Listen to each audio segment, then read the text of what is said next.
like baggy boxer bulk, you know?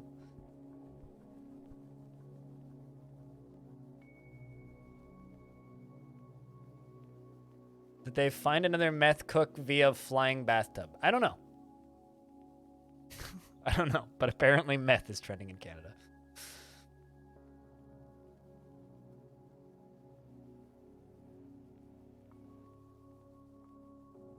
Yes, we will finally be able to put the lime in the coconut and mix it all up.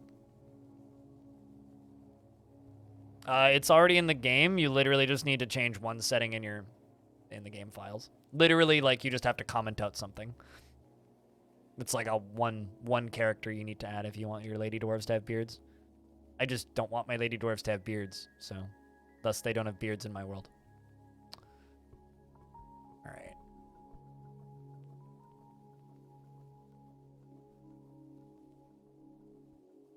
I'm gonna eat some of these crundles. I got too many of them. I think we'll just slaughter all of the semi-wild ones and just keep the trained ones.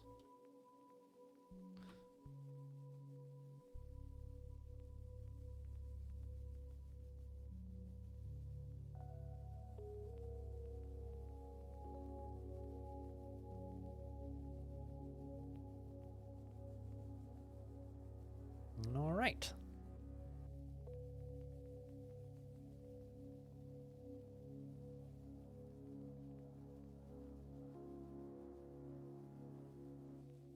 Is that green glass? All of this is green glass, except for the Steam logo, or as we were calling it earlier, the Epic Games logo. I mean, it's a place where you can buy Epic Games, but no, the Steam logo is made out of bloodthorn, gold, and diorite, but the rest of it is all green glass. This is all green glass. All glass. It's also a self-cleaning murder tunnel thing. Speaking of, I should pull the lever that says pull, not the do not pull lever. Do not pull the do not pull lever. It's a very bad lever.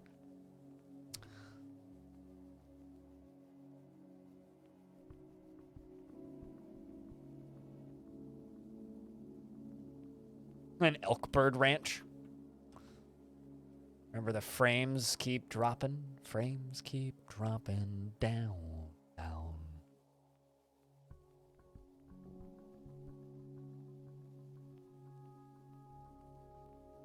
Hot potatoes going pretty well so far, Belle.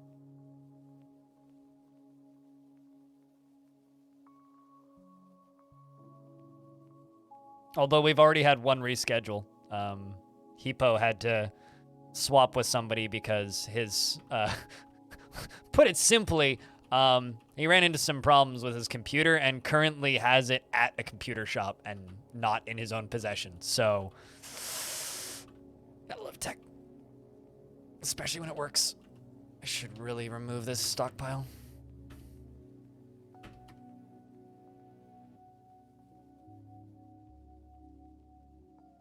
Let's also pull this lever.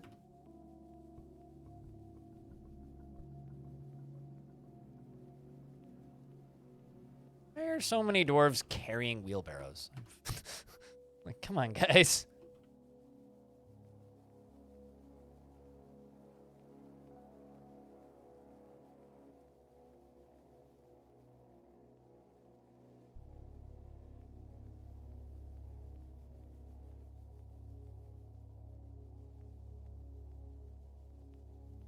I think we might be talking about a different person.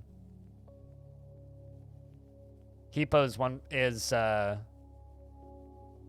definitely not a she. So, I think we're talking about a different person.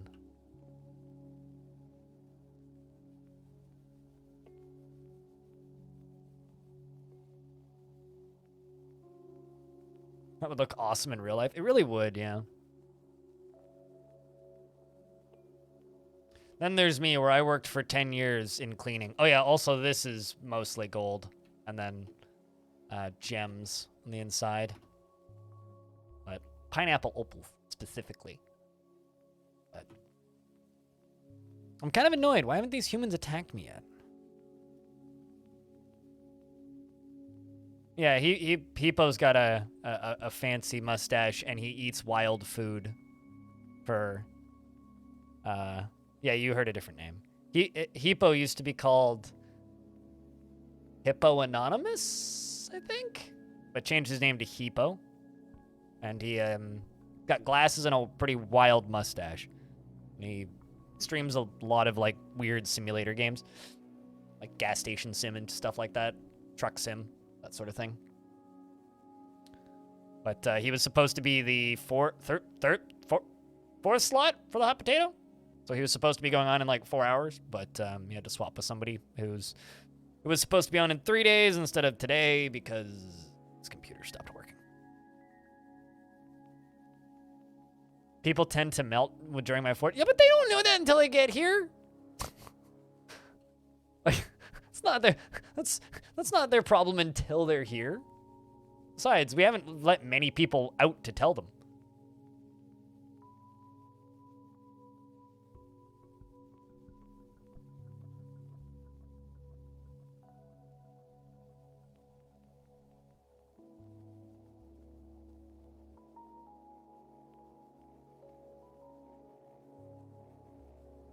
But yeah, the hot potato has raised $8,522 for Doctors Without Borders. Considering it's been running since like 10 in the morning today, and it's 4 p.m., that's pretty good. That's pretty good. Quite happy with that. The few that are outside the gates heard their screams and began spreading the word. Yeah, they probably felt the heat radiating from the grand volcano. And the terrifying sights outside. I never assigned these.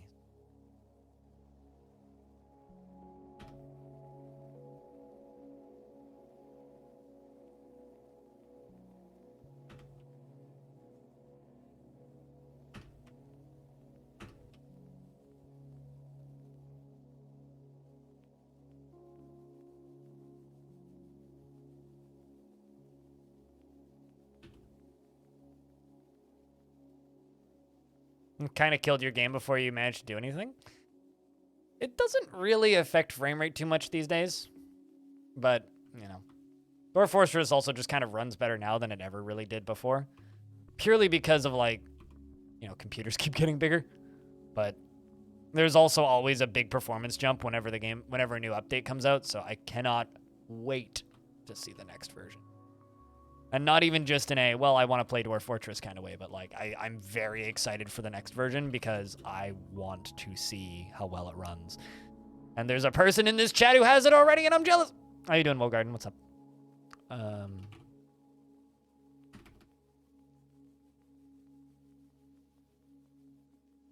Yeah, no, like I've never had a fort run that slow.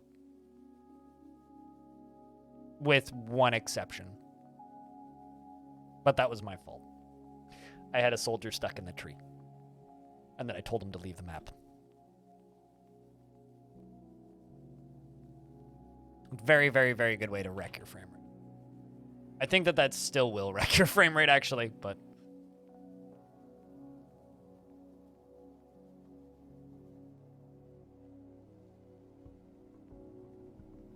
We're just trying to get a lot of these stray crundles just slaughtered.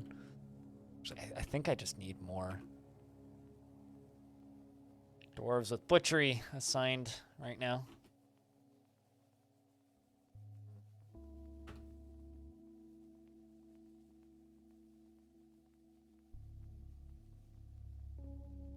Yeah, well, clowns don't really do anything.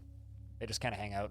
Like I've had access to the underworld for quite a while now, and yeah, they're not affecting my frame rate at all. Like, at all.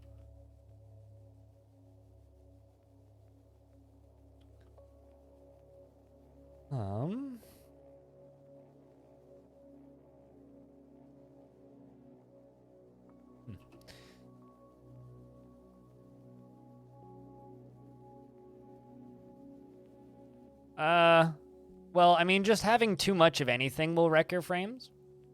Like, right now, my frames are rough because half the fort is hauling. But it'll come back once they're done hauling.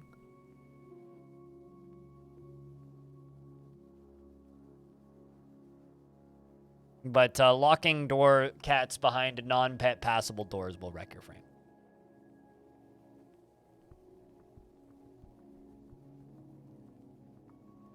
You know the answer to this already, Freskins. The beauty of Dwarf Fortress is I could just not say anything and most new players probably wouldn't even notice. But yeah, locking cats behind tightly closed doors will wreck your frame. Which is kind of funny, because that's a very cat thing to do, you know?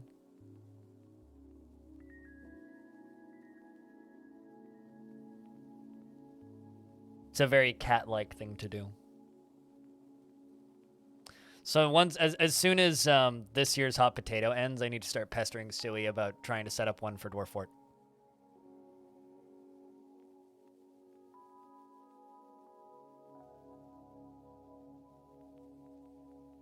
Just saying, we got to make that happen.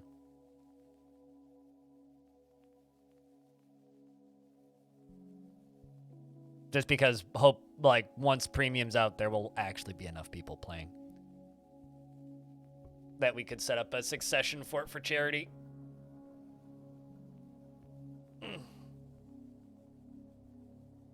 And I think that would be a lot of fun.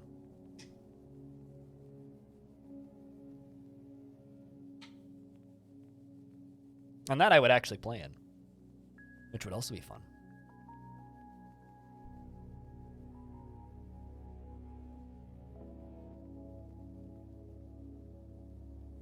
But Freskins, what actually brings you here? Like, I swear I haven't seen you in the chat for, like, what feels like a year. How's your year been? How's 2022 been? You ready for 2023? You looking forward to Dwarf Fort in like 2 weeks? Not even?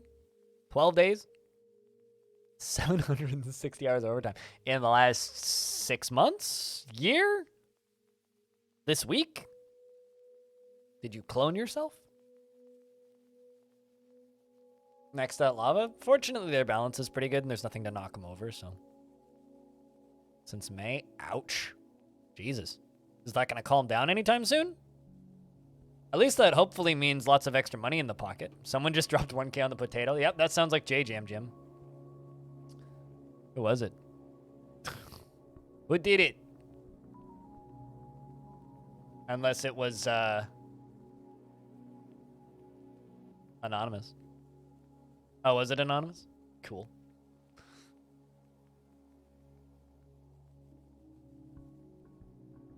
He has to do a lot of push-ups. That's good. Excellent. Only 15 minutes left in his chunk. Oh. Basically doubled your annual check? I mean, my YouTube revenue doubled in the last 20 days because of the announcement of Dwarf Fort, which basically means that I went from getting enough to cover my internet bill to being enough to cover my internet bill and my phone bill. Which sounds kind of sad when I say it that way. It's kind of true. It's like I went from being enough to cover my phone bill to cover my phone bill and my internet bill. That's actually not true. A little bit more than that. Plus also like maybe some food. Maybe like a 24-pack of beer. Or like 2 good 12 packs of beer.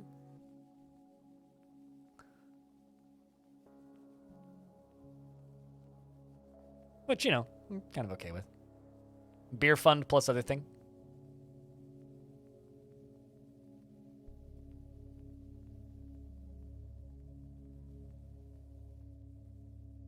It's about time I feel like running a YouTube channel was worth it.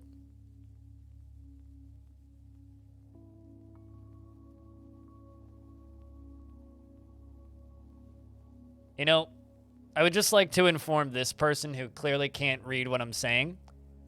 Just go play it. It's free. You know what's funny is I'm playing Dwarf Fortress right now. You're not going to get a pre-order with early beta access. 1, it's not in beta, it's in alpha. 2, I'm playing the game right now. Upstairs Auntie Curry. You know, I'll say this once again. I haven't ordered food from her in like a year and a half. I actually saw her the other day. She was walking her dog. Said hi.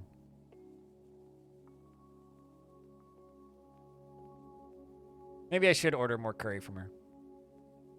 Get like a monthly curry budget from my YouTube money. Yeah, I haven't ordered curry from her since restaurants started opening up again, post-pandemic.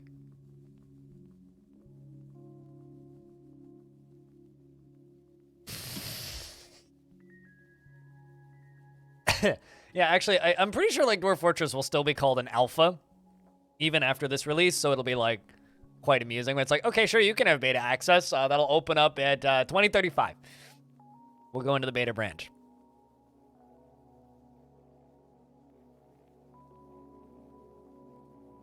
But hot, fresh made curry right upstairs. I might make curry this weekend. I just got a huge bag of curry powder from my aunt, so. I'm sorry, what? I like this administrator. Administrator grabs the Kia by the left wing with his right upper arm. The administrator punches the Kia in the left foot with his right hand, bruising the fat. The Kia misses the administrator. The administrator throws the Kia by the left wing with the administrator's right arm. The administrator punches the Kia in the left upper leg with his hand, and the injured part explodes into gore. An artery has been opened by the attack, and the administrator punches the Kia in the head with his left hand, and the injured part collapses into a lump of gore. Perfect. Damn right. Damn right. Kung Fu? Oh yeah, you know it.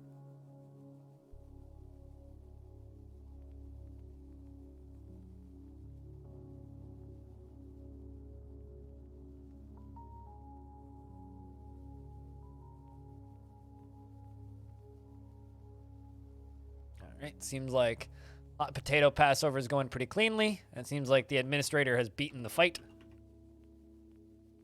Oh, it's because apparently that military squad was set to inactive, which is why they're administrators.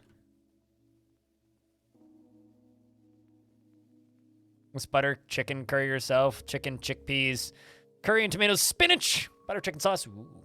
Yeah, no, I guess technically great aunt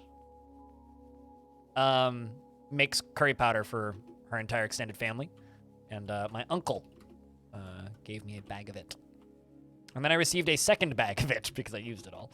So it was kind of a I gave them sauerkraut and they gave me curry powder. You know, it's this is what family is for trading in cultural foodstuffs. I gave them 2 jars of sauerkraut and they gave me a big old bag of curry powder. Which is pretty fair trade, I say.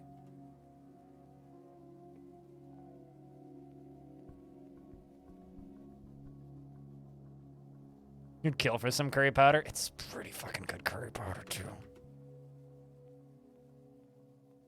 I just need to widen this hallway real bad. Let's just go down to there, basically.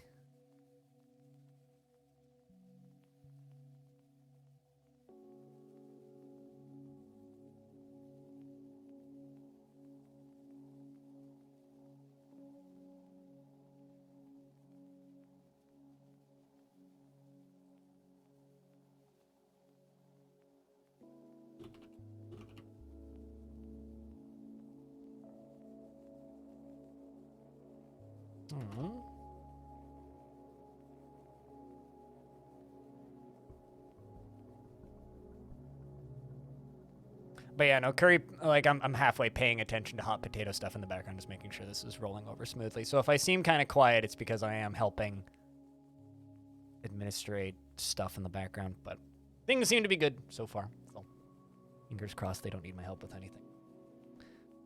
Jim is a pro, and new guy seems fine too, so they will be okay. This hallway desperately needs widening. I should probably build like a second part of it, the one that starts down here and goes up this way, so you can just have like more space. Also, I'm pretty sure that the reason my frame rate is not great right now are these fuckers. I'm pretty sure these guys are literally the reason my frame rate is suffering currently.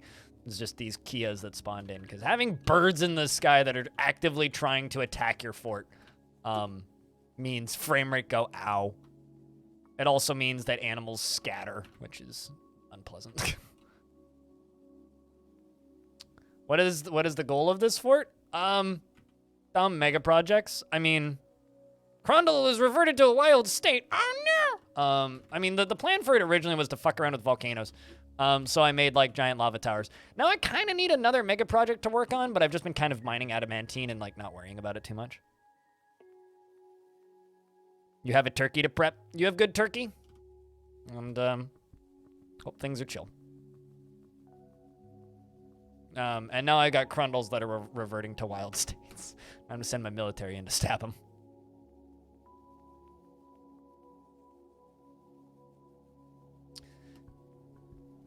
And I'm also, like, desperately trying to keep things balanced right now.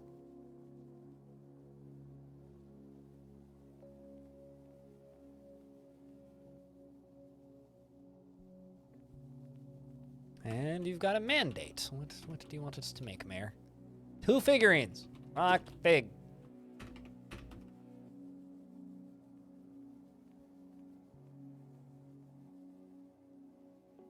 You know, you've never heard of a good Kia Destruction Project? Kia Destruction Project is my new punk band, by the way.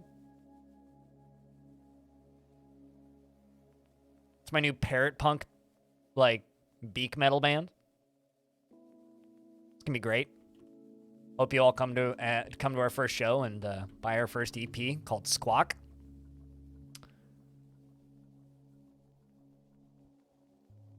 Crundle. Plum, plum, plum.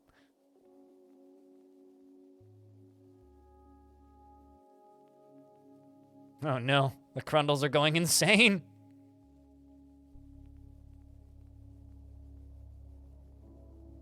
There is no need to. There is need to feel vengeful. Hammerlord is sparring. Kia's right wings. Wait, did? Okay, I see. You got punched by a stoneworker. Damn right. Punched out of the air by a stoneworker. You love to see it. After all these years, no method of what? This is like the first or second time they've actually spawned on this map. They're not that common here. I haven't seen them many times.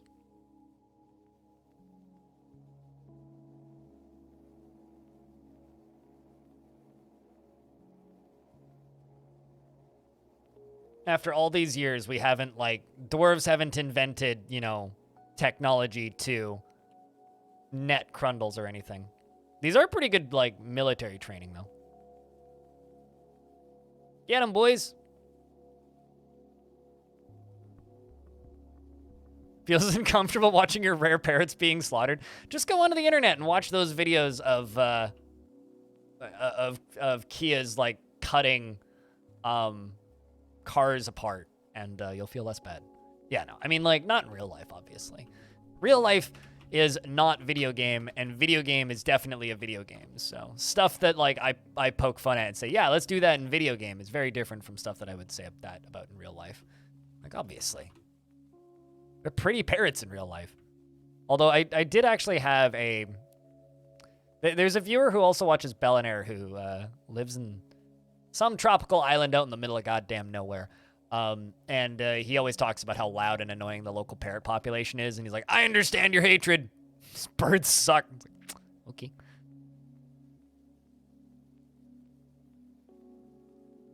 Oh, yeah, no, absolutely. I mean, it's just like, you know... I'm trying to think. It's like, what's an example of... God damn it. I need more, like, full-time animal trainers. I never thought I would say that, but here I am going, I need more full-time animal trainers.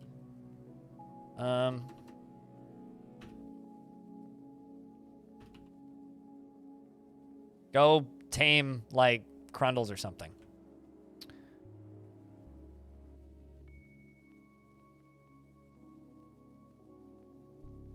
Oh, really? You had a pet African parrot? I mean, actually, I feel bad about snakes. I fucking love snakes. And whenever I see people, like, it's just like, oh no, kill the snake. It's like, oh no, not the snake. Did nothing wrong. Snake is a good kid.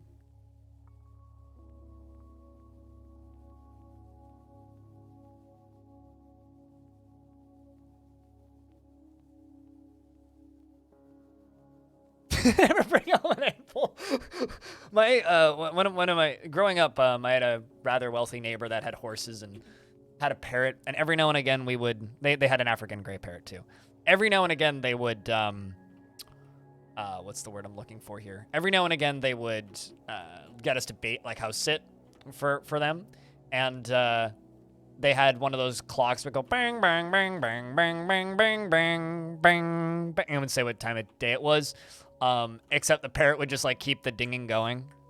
So it'd be like, dang, dang, dang, dang, dang, dang, dang, dang. Dang, dang, and then like 2 seconds of silence, and then the parrot would continue it, but slightly out of tune. New socks for my dwarf. Thanks for the $5 and the first bits of the stream. Appreciate you, Wendigo. I hope that didn't come out of your Dwarf Fortress budget, because you did say that you put money aside for Dwarf Fort. So hopefully that didn't come out of your Dwarf Fort budget. Because Dwarf Fort budget, very important. Much more important than paying for new socks for your dwarf. Chat, can I get a round of beers for the $5? Wendigo. Appreciate you. No, it didn't. Good. We wouldn't want that.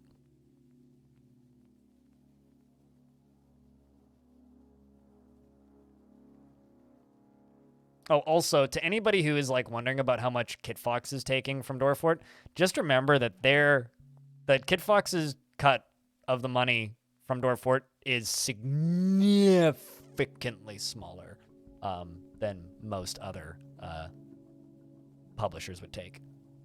Like heavily, significantly smaller than what most other publishers would take.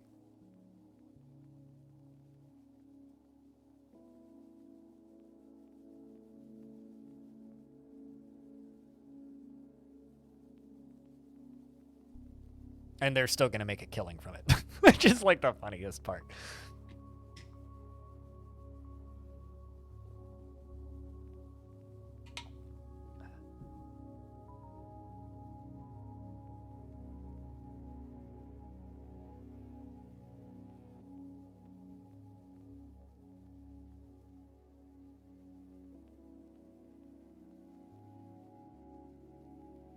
All right. Kakapo win? I mean, those are in the game, if that's what you're asking. But on this map, I haven't seen any.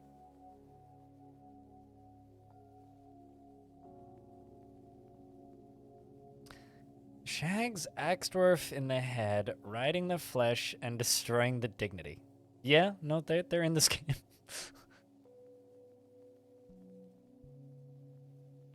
For better or for worse, they are in fact in this game. I'm not gonna lie, this is a pretty effective method of just like disposing of a lot of body parts. I guess I really should just be making crafts out of them, but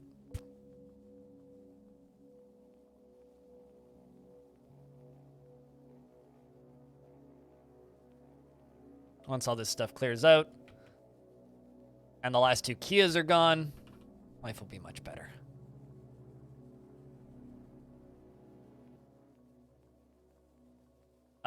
No.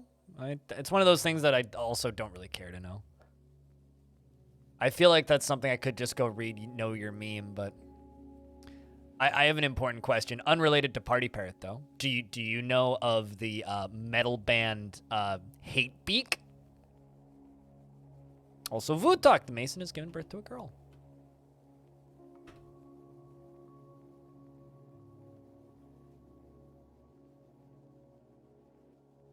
Because if you don't know of Hatebeak, I would recommend looking up Hatebeak.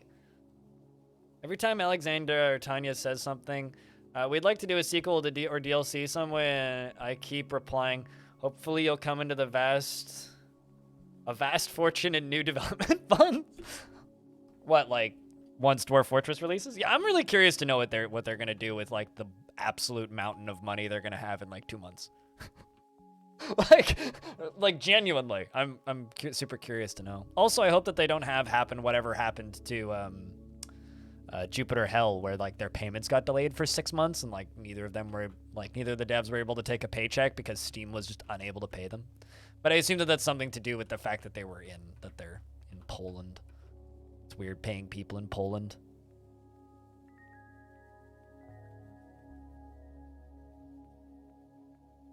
I mean, Kit Fox probably will. I'd be kind of surprised, though, if Dwarf Fortress brought on full-time programmers.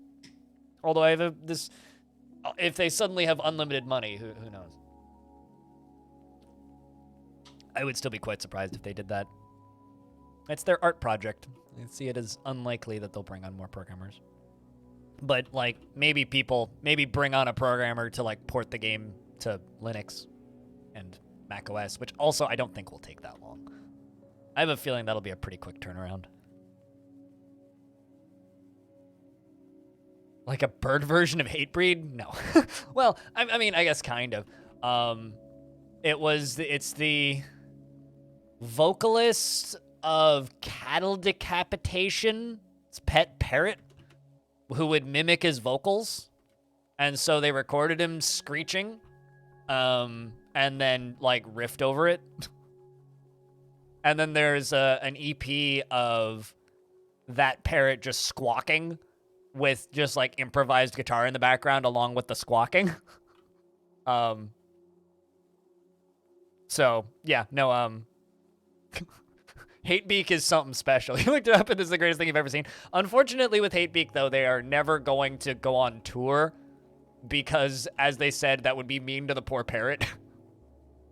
So, but the band, Cattle Decapitation has performed Hatebeak songs just with a video of the parrot playing on a screen.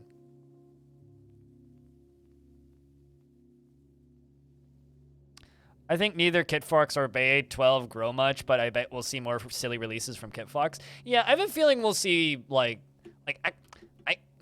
I would like to see Kitfox make more games, because they make weird games, and they publish weird games. And I hope that they give weird games money to be weird, because weird games are good.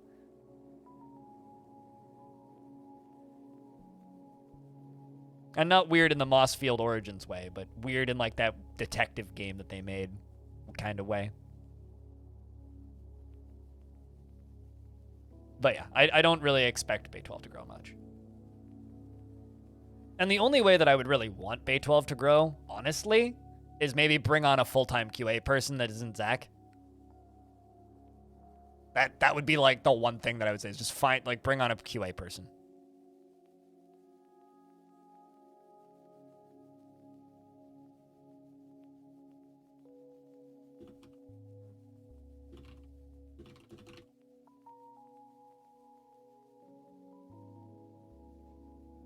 Boyfriend Fortress.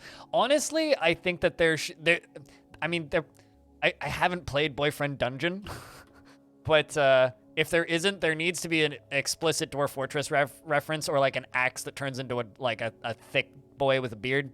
And Dwarf Fortress needs some sort of very obtuse Boyfriend Dungeon reference baked into the code, even if it's just like a slight chance that there's like a forgotten beast that has the same name as a character from that game. Did I play Fit for a King? Yes, I did. Fit for a King was fun. Victoria actually gave me a key for that. It was one of those like, yeah, no, you don't need to make a video of this or anything. Just play it.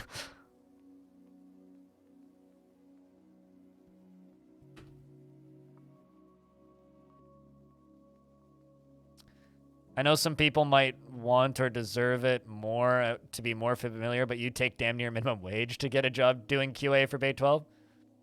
I mean, like, I don't even know how often they'd need it. They'd probably only need it around releases, but I don't know. QA is just a hefty, like, time-consuming thing, and having more eyeballs working on it is always better.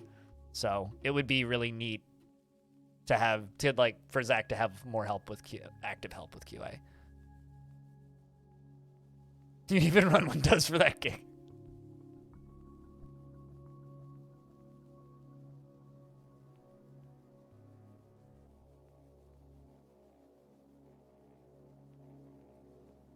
What is this room with barrels? You mean these? These aren't barrels. These are green coffins. Green glass coffins. They have bodies in them. No. Minimum, like, being at minimum wage for QA is unfortunately not uncommon.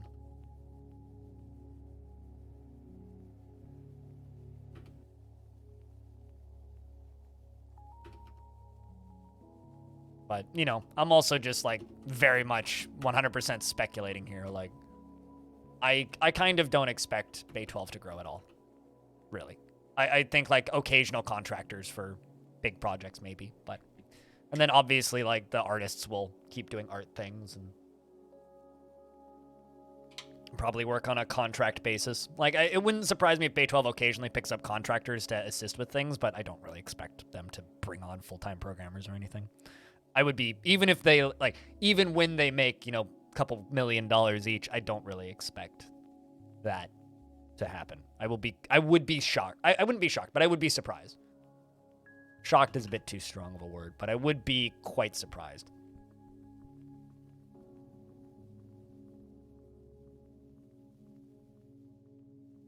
Hello, Habermallow. How am I doing? You really enjoyed my the Tarns, Tarn and other Tarn. Yeah, that was a fun interview. I'm glad you enjoyed it. Where they have the Linux version person picked out. I like how you just say there's an unreleased interview, like you're just straight up leaking stuff now. I didn't want to ask anything about that because, like, I didn't want to put them on the spot. Tarn and other Tarn, yes. Tarn and Tarn's clone.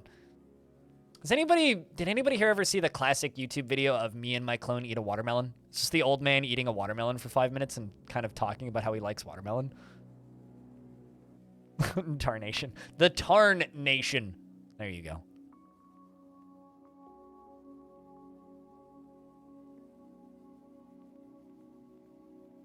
I don't know, but it's certainly made, like, streaming the game for, like, a month and a half very, very, very unpleasant. So, not a fan of the guy personally, Secret Code. Dude's kind of, I don't know, bit of a dipshit. There are dozens of people that run Linux, dozens. Well, I mean, the number of people that run Linux increased drastically in the last year, purely because of the Steam Deck, making them cloth dresses finally. Okay, frame rate's starting to speed up too, which is good. Let's go smack some humans up again.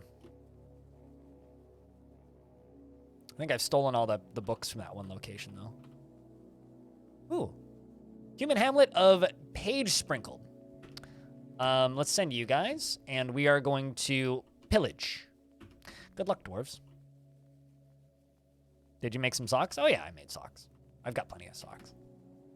Although clothing is a bit of an issue in this fort, but it's not that bad.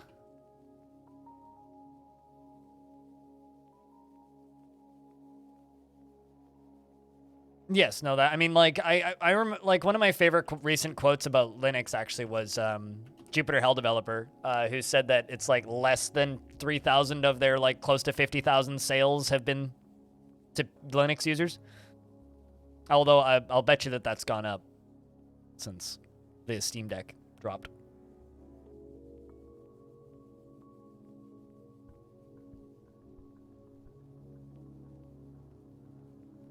It's publicity to put eyes. It's publicity to put eyes in a game, but not the best community members. Yeah. Well, I mean, like, there's definitely good people who've, like I know for a fact there's people who found my stream because of that guy's videos, Habermallow. It's just, it's not that it, like I don't want to condemn people just for liking a person who has a crappy sense of humor, but I'll put it this way. For longtime members of the community, of a game, when that guy makes a video of a game that you like playing, it's guaranteed to make the game that you like playing significantly less pleasant to play for quite a long period of time, which is actually kind of a bit of a shame.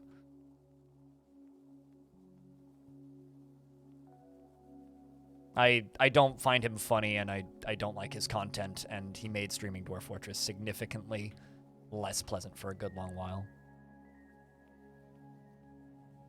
Most games work through Proton, and this is acceptable for you at least, alongside as long as Classic keeps working. I mean, of course. I mean, why wouldn't Classic keep working? It doesn't matter. Just a YouTuber that was mentioned up in chat. Just crappy 4chan humor people. That's all it really is.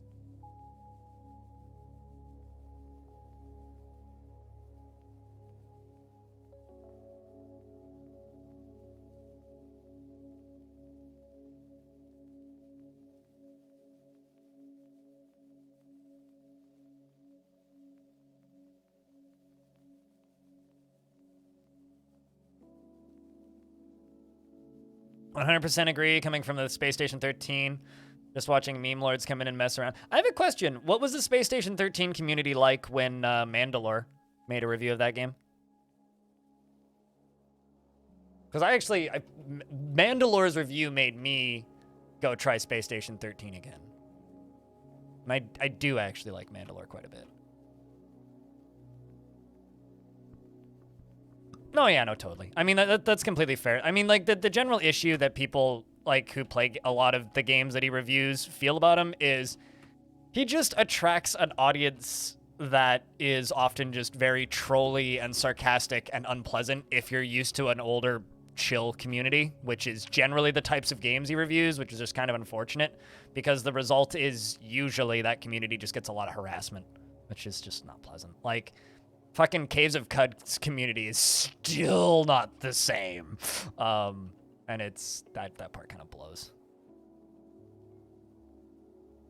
You just get a lot of annoying trolls, and some of them stick, and it's just like, I mean, you get good people too, right? Like, plenty of great people have found and discovered Dwarf Fortress because of it, but the main reason I don't like his review of Dwarf Fort, though, is because every single piece of footage in that review is not unique to him, not his footage, and stolen from other YouTubers. And he didn't credit any of them. And that, I'm not a big fan. Was great. Gave a lot of support. Mando's community is very different. It's funny because, like, a lot of people insist that they're the exact same community. And it's like, I think there's definitely crossover between those two, between Mando and Seth, but they're very different.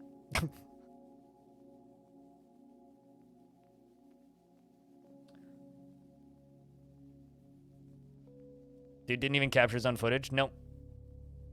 Because it's lol so funny that nobody notices, because nobody knows what they're looking at in the game, and because the game is lol so random and difficult to comprehend that you can just, like, do that. Anyway. Like, I don't like the guy. It's literally that simple.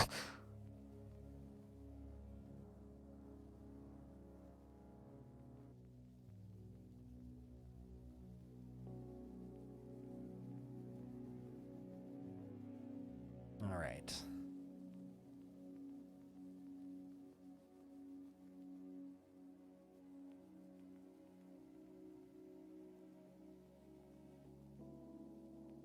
Burned any humans today? Not any humans yet. No. Just goblins. And it's been a while since the last siege, to the point where, like, I'm going after stuff now and attacking stuff to try and attract more.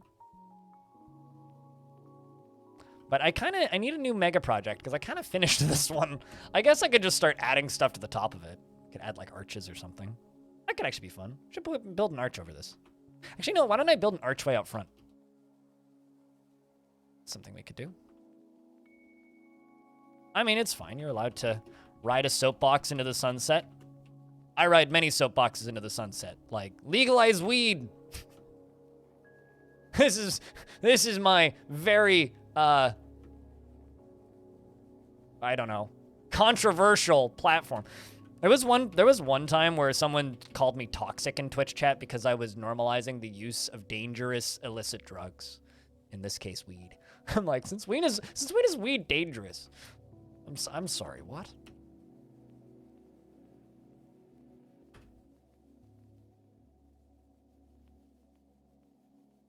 You're still digging out the volcano? Every now and again, I'll have people pop in and they'll be like, oh shit, you're streaming this fort, spoilers! And then they'll just leave and I'll be like, really? Huh. I've had that before and it's always kind of funny. Make a Kit Fox logo that can only be seen in the 3D viewer. I don't use 3D viewers, that'd be lost on me. Currently, I'm just paving a little bit of this. Maybe we'll make a green road, I guess. Well, I still got tons of glass. Might as well do something with it.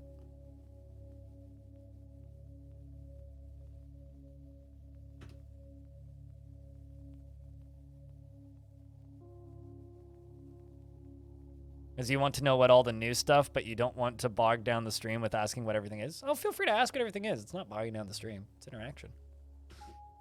If you see something and you're like, the fuck's that? It's completely acceptable to ask what it is in Dwarf Fort. Although that might become less acceptable once more people learn how to play this game. But at the current point, it's like, yeah, if you don't play the game or you see something you don't recognize because you're not used to the tile system, you just ask. Especially because a lot of the stuff I build, especially in this fort, is just pointless and exists purely for vanity.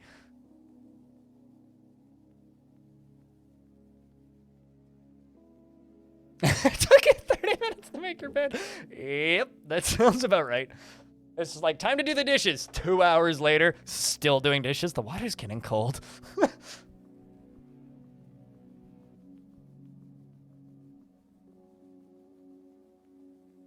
That was me last night, actually.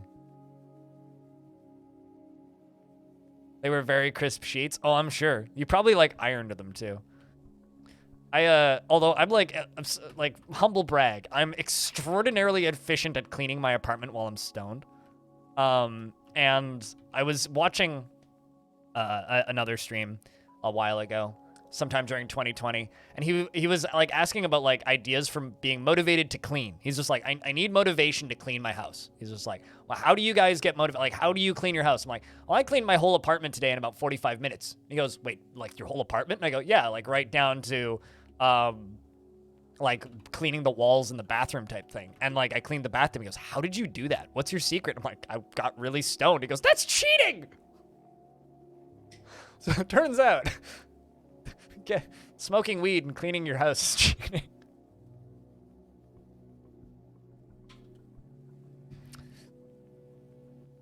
Imposed a ban on certain exports, eh? Can't export figurines. Got it.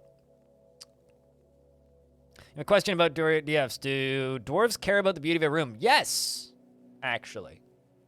The nicer the room, the higher the room's value, and they enjoy being in higher value rooms. On top of the volcano area? No, I didn't actually. I mean, I built this. That's the coolest structure I built. Actually, no, we could build like an archway of glass over top of this or something. That could be kind of fun. Actually, yeah, you're right. I was like originally thinking about building like a pump system to pump lava up here to pump lava back into the lava. Maybe we could do something like that. I could go from like up here, like over there or something.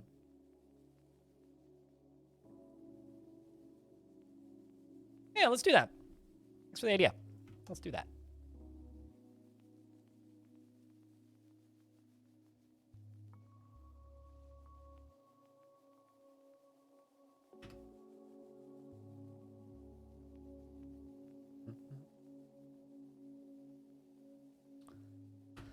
Green glass blocks. Starting off with a tiny little wall. Also, let's start making more green glass.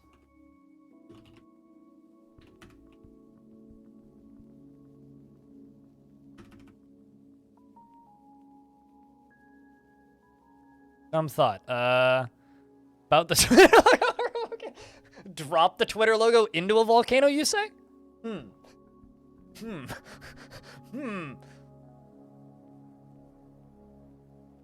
don't know, man. I don't know. Honestly, I don't want to think about Twitter too much. But I could make like some sort of that sounds awesome. I don't know. Pixel art's very time consuming. And especially like if I'm just gonna like make a bunch of pixel art and then drop it into a volcano, that kind of feels like a waste, no?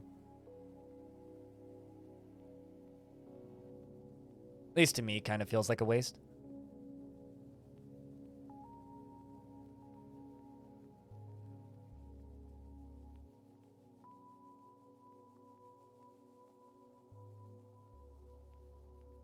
Also, chat, I'm kind of feeling cheese runner for this evening. I think we'll do like a solid 11 hours of Dwarfs today, and then we'll do some cheese runner. Oh, the Steam and Kit Fox logos? Yeah, I know she's seen them. I think she retweeted both of them. Cheese for We looted everyone! treasure from that place, and we got a bunch of random crap. Good to know. Let's go attack the humans again. Death tombs, the dust of skulls. Want it.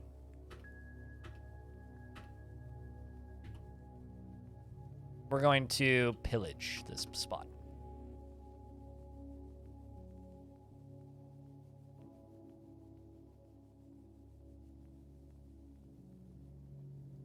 Ace sprite and graphic. Yeah. Instead of dropping it into a volcano, you could just build one in the circus. I'd have to kill the circus to do that, though. That's work.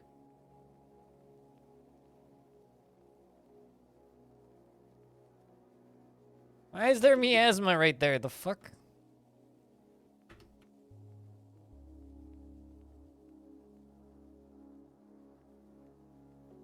But yeah, I think I'm going to build a big old lava funnel and make a lava fall. I think that's the thing that we're going to do. Because that was a thing I was going to do, and then I completely forgot. So, like, that's literally the only reason I haven't done it is because I completely forgot. But we're going to build, like, an archway up above here and connect it to the far side, maybe, like, right there. And then just make it, like, funnel down and dump all down there. Yes, Cheese Runner is the game about buying and selling cheese. Yes. I mean, what else would it be?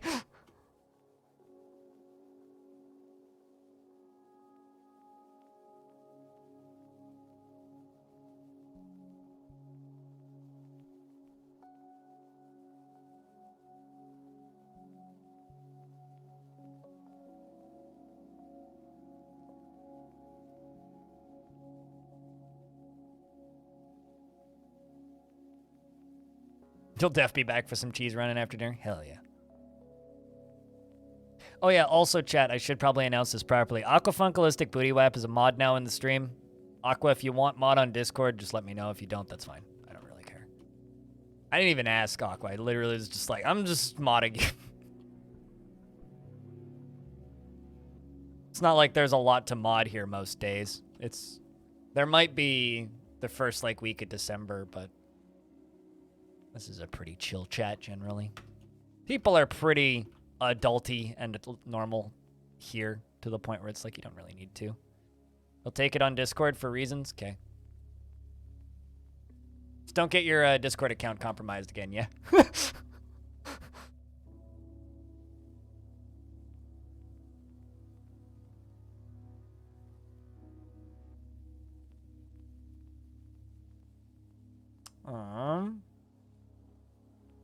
Members. Q. Aquafunk. Mod. There you go.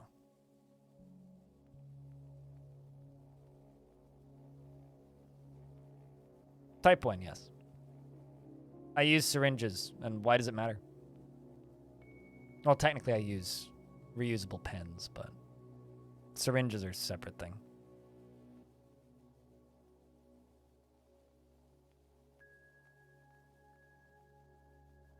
It's hard thinking of a DF mod to make when DF already has so much. I mean, like, add more animals. More, like, Tekid has his mod of spiders. He added in a whole bunch of spiders.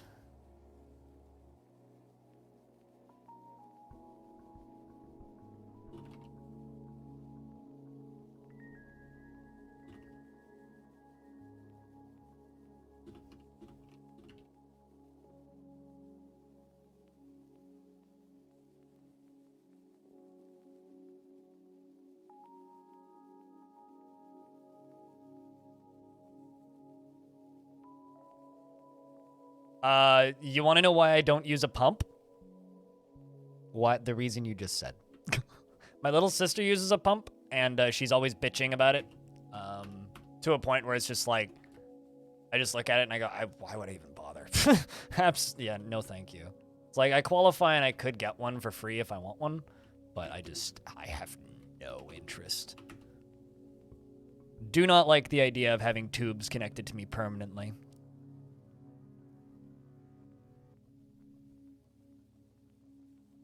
/r blind IRL exists? Yep. So does /r Halcyon Frequency, and I'm the only member. I made it just to get the name.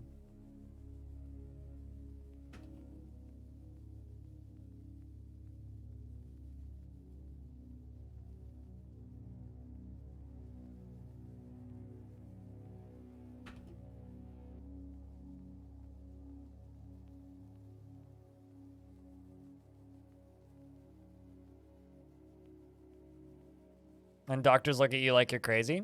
Yeah, I mean, theoretically, pumps are a vastly superior option, but in, like, a world where they break, they malfunction, they fall off, they are, you know, the best thing about having patent trolls for literally the life-saving shit that keeps me alive is they have no competition. so they can make really shit products that have to be replaced a lot and vastly overcharge for them. So the result is they're expensive, they break, they're crap quality, and they're bothers me. Like, it's funny because like my mom insists every single time I see her that I need to get a pump, and it's to the point where like I literally sat my mom down and I said, "Stop telling me to get a pump, or I'm not gonna come over to your house once a week anymore." And she hasn't done it anymore. It's been very nice.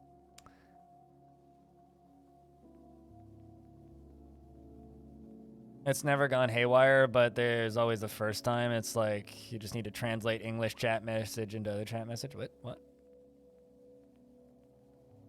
But yeah, no, I use pen needles. I qualify for a pump or a CGM, but I don't like Bluetooth and I don't trust Bluetooth, so I don't really want a CGM. And I like taking baths. It's like I generally shower. Vast majority of the time I shower. I shower almost daily, but I do not like the idea of not being able to take baths anymore. Pump for what? Insulin, diabetes.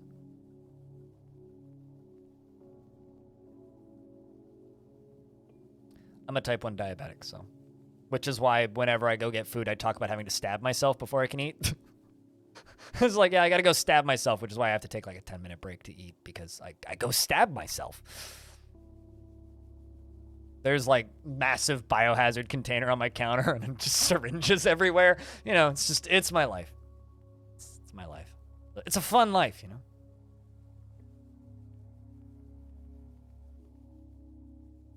And it's shocking as an engineer how often the sensor will be like, well, he has some absurd number. I need to go change the sensor. Yeah, no, nope, not happening. I could see myself getting a continuous glucose monitor as like an addition. The only reason I kind of would like a continuous glucose monitor is it would stop me from having to stab my fingers 5 times a day, which would allow me to be able to play guitar again. That make you a cyborg? In my opinion, no. You need to have permanent implants to be a cyborg. But some diabetics are cyborgs.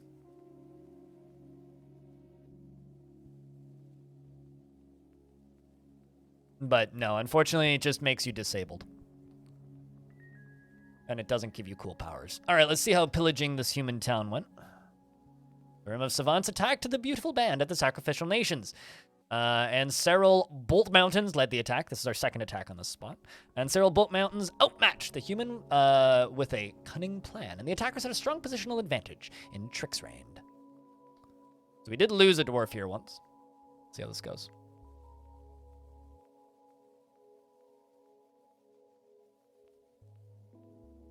Oh yeah, I mean, Canada has a Canada-wide insulin shortage right now, which means don't ask me for too many details about this, but long story short, I'm on a different kind of insulin temporarily because of it, and it's a pain in the dick.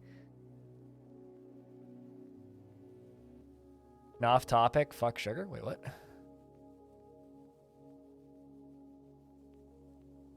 Ow! Oh, is that a blister from like fucking around with sugar? Good lord, dude. Wow. That is a big goddamn blister. All right, looks like we're knocking down a lot of humans. Pretty good. And we looted livestock. Hell yeah. What did we get? Turkeys, kestrel, turkeys, blue peacock, blue peahens, and 1 kestrel. Fuck yeah. Oh shit, we have a bunch of elk birds. Neat. Fuck, what, the blister? Yeah. Hobo, you might want to, like, spoiler those. With just, like, blister. Just warn people what it is. Some people are grossed out by blisters. I'm not, so it's not a problem, but...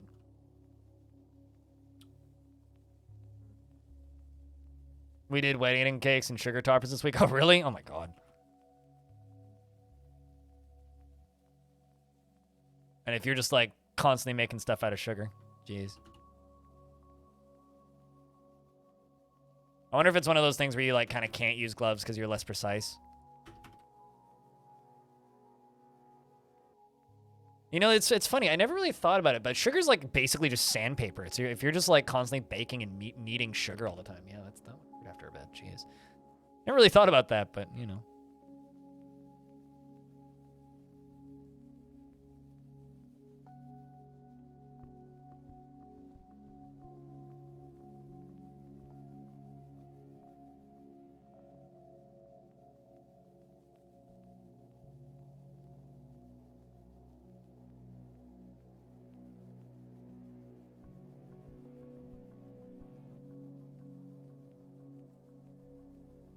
With paper towels in between the layers?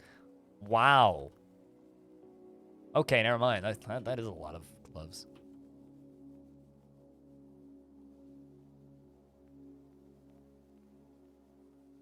Sounds painful, though.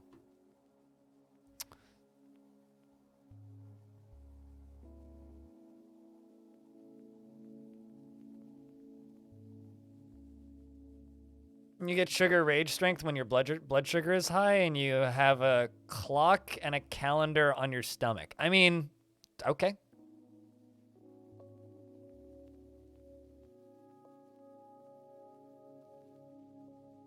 Also, Hobo's posting pictures of cakes now.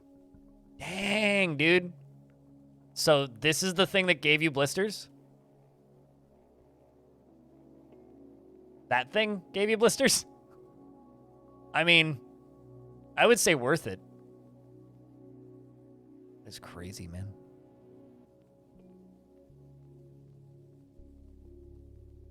Dang.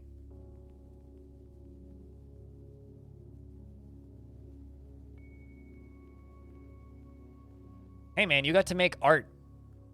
And all you got... They need to give you like t-shirts that just say, I made art out of sugar, and all I got was a blister.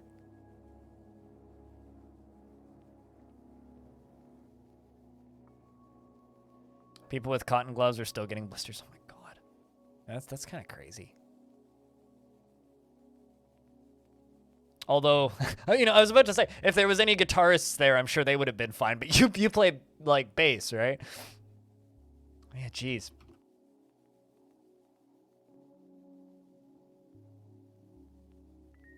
Never really thought of something like baking that it would be something where you'd need calluses on your fingers. Where is cake photo? Off topic. On Discord. These things. This is cake. This is a cake.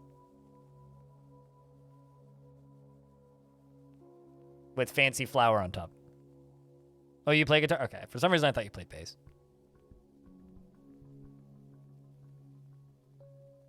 You just need harder hands. Yes. True, yeah. I guess unless your name is Tosin Abasi, you're not going to be thumb plucking too often.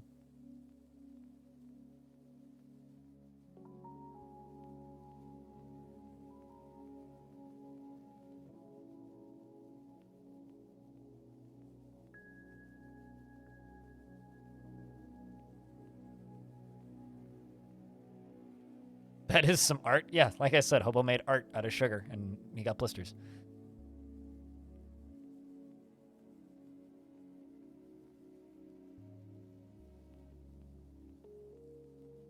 Yeah, the cake is styrofoam rounds. Okay, fair enough.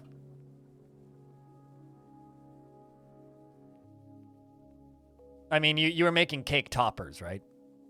Uh-oh. A blob composed of vomit! Well, we found 4chan. The forgotten beast Mothy has come, a gigantic blob composed of vomit. It has a knobby shell and it squirms and fidgets. Beware its poisonous vapors. Puke blob. Yep. Yep. Speaking of art, let's go make some art out of this thing.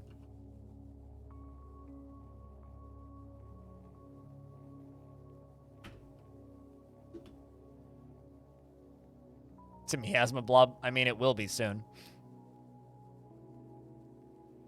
How do you kill blob? Pointy stick. You pop it like a bubble. Vapors kind of sucks, though. Internet went down for a second. Well, welcome back, Stone. Hey, Sigil. How's thing? Sounds like there's some stink rolling in. Yeah. Yeah.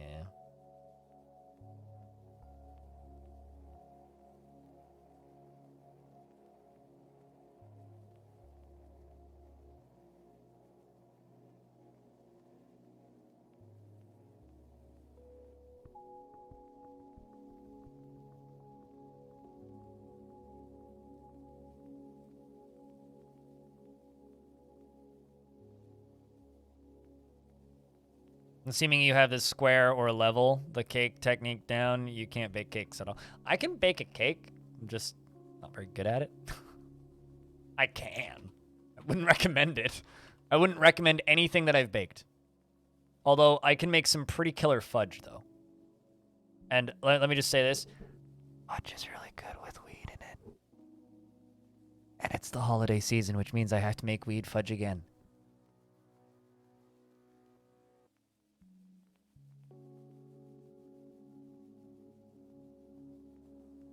And the blob goes up the ramp.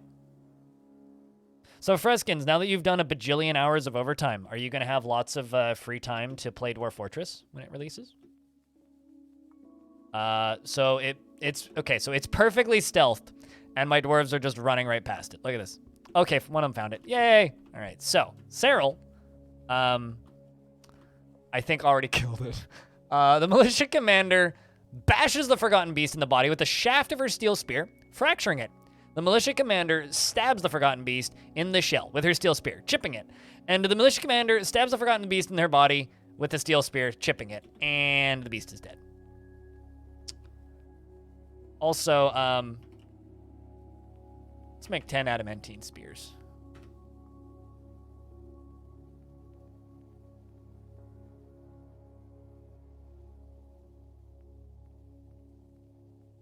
Yes, weed fudge.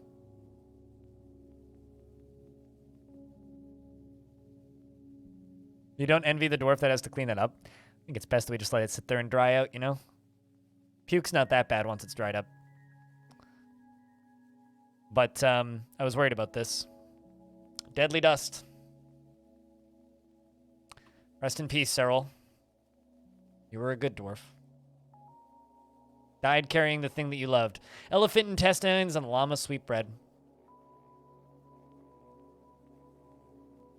Started bleeding back here. Probably just vomiting up blood. And keeled over. Deadly poisonous vapors can be pretty bad. But how many forms of animals can they take? You imagine it's a set number of animals. Animals, shapes, creature types, in any manner of insects, dinosaurs. I don't know the actual limit number, but it's a very large number. But we're gonna take a dwarf from that squad, which is actually training down here, and we are going to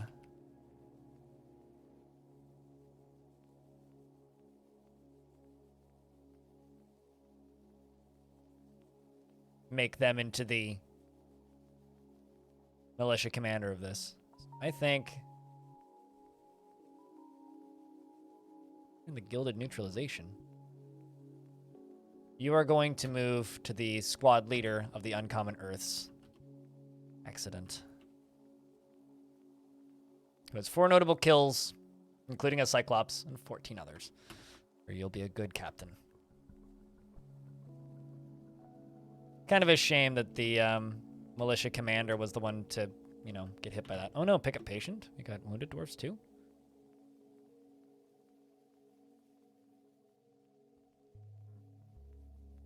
I don't even know if anybody saw that dwarf die. Yes, it is a really large number.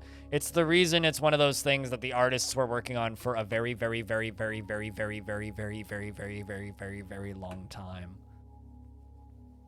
There's probably a page on the wiki for it, but I haven't looked. Yeah, I don't think they know that dwarf died yet. But and then there's also angels, which are the same thing, and demons, which are also the same thing. Just to give you an example, we can see the underworld from here, right? So spoilers, but let's see. We've got clear devils, which are towering one-eyed aphids, pretty weak. Poisonous vapors. Okay, what else do we have? We have fire spirits, which are towering fruit bat composed of flame. It has spindly antennae and it squirms and fidgets. So a fire bat. Fire bat. Definitely a unique thing that's unique to Dwarf Fortress that isn't in anything else. A Wrath of Snow is an earthworm composed of snow. It has wings and a bloated body. That's a weak one. An enormous blob composed of ash. It has a knobby shell and it squirms and fidgets. What else do we have? Boiling Phantom, a huge starling composed of steam. It has a twisting jointed trunk and it undulates rhythmically. Are you with me? What else do we have? Daredevil, we already looked at you. Boiling Phantom, we already looked at you. Amethyst Brute, a gigantic scaly snakefly. It has large mandibles and it appears to be emaciated. Its amethyst scales are blocky and close set. Beware its deadly dust. Circus, yeah. It's okay, they can't get out. Giant iguanodon. Hold up. Iguanodont these nuts. Iguanodont. What the fuck is that? Apparently it's not a word. Okay, it's a dinosaur. Got it. Why is there a T there?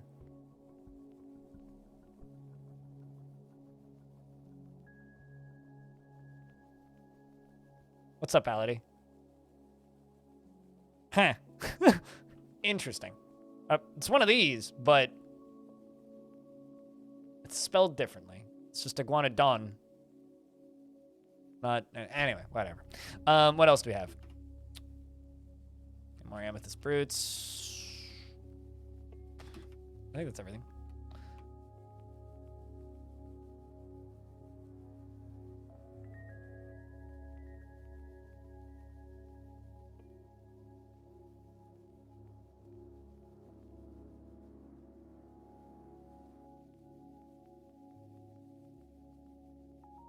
How did you manage to open the circus? Because I didn't open the circus. I just peeked into the circus.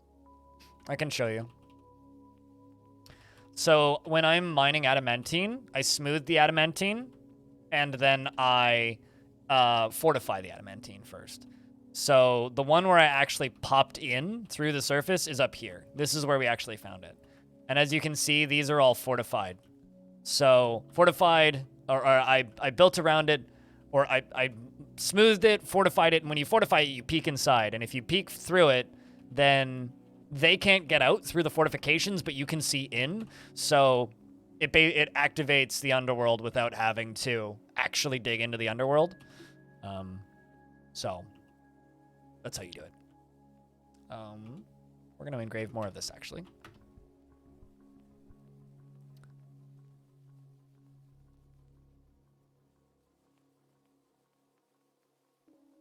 Holy hell, that's the time? Wait, what? What do you mean, what's the time? Stone? Are you saying that, like, you were playing Vegas and didn't realize how late you stayed up? One game function mechanic into the game, what it would be? Smoking!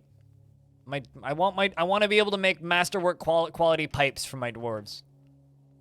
And not even because it's I smoke weed bullshit. It's just the two most dwarfy things in, like, for dwarves is beer and smoking. Gimli literally is smoking for the entirety of the Lord of the Rings trilogy. Like, and if you disagree with that, then, like, I don't even. You were engrossed? Ah, I know the feel. I'm playing a video game and now the day is gone. Weird. It's just like, how the fuck have I been streaming for 9 hours? What? Kind of thing.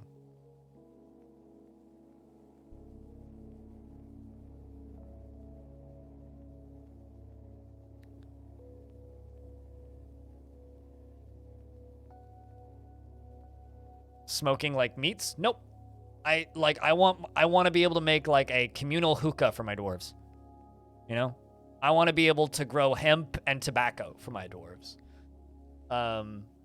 Also a legitimate way of disposing of used clothing, like being able to use furnaces to burn clothes would also be really nice.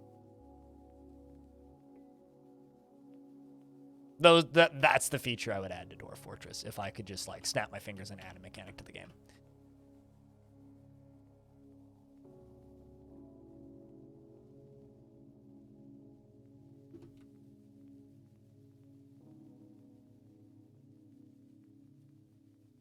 Oh, I know you can grow hemp. You use it to make clothing. I don't know about opium. That seems a bit much. Opioids scare me.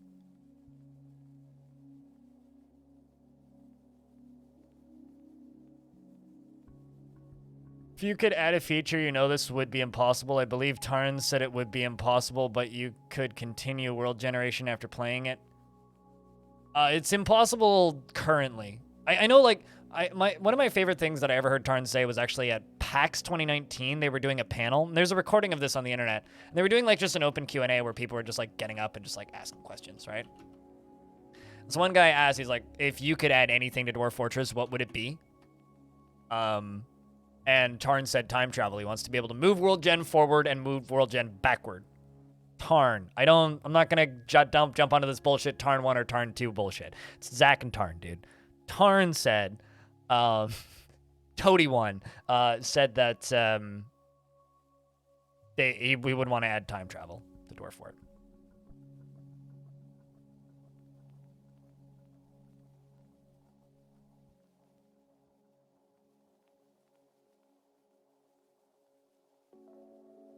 You just want more quality of life Legends mode, so you don't always have to rely on Legends mode. I mean, also Legends mode like is getting a lot of quality of life updates really soon. I can't wait to have tabs and hyperlinks. Those are two things I can't wait for.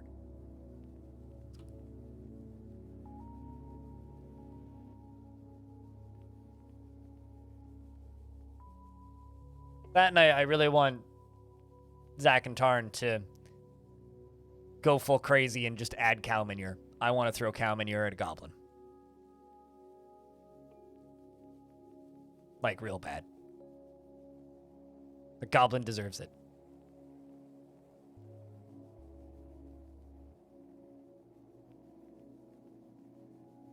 Cow manure, yes. Or livestock manure in general.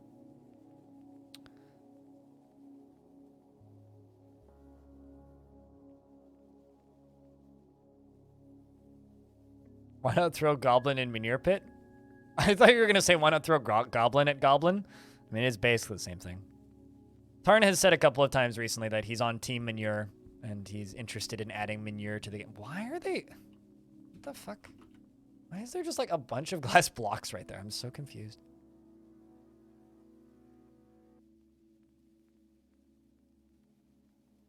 I mean, it's not something I ever expect to see. It's pie in the sky feature that probably will never get added to the game. Forgotten Beast manure? Yeah, no, I want manure that is named after a specific in-world entity. Similar to how you get like super long silly names for like Forgotten Beasts and like Forgotten Beast Silk that has like the stupidly long name because it's like the full title of the Forgotten Beast, but Silk at the end. It's just like that, but then manure at the end. They ruin the environment and make them help by fuel for warmongering farmers? Sure, yeah. Mud brick, Forgotten Beast shitting actual bricks. Actual craftable bricks.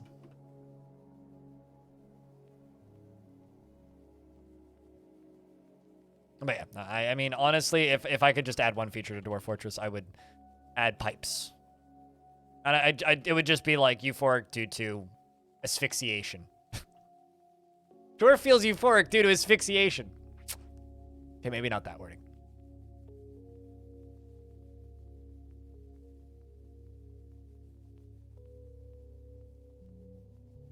I mean, that already is a feature in the game, so... are you saying that you'd use that to fire poop at things, Merc? I mean, yes, obviously. Come on. Come on. Obviously.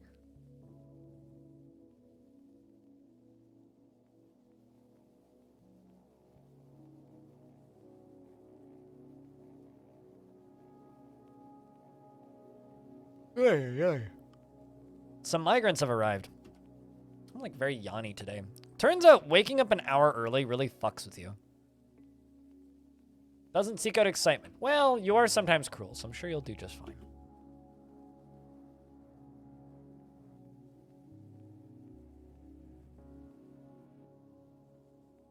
May as well make it high velocity. True. Yeah, actually. True. Yeah. No, point taken.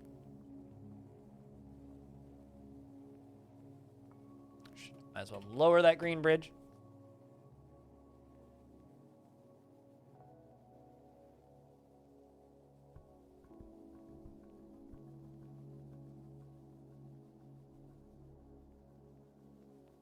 Okay, you're also new. Dreams of mastering a skill.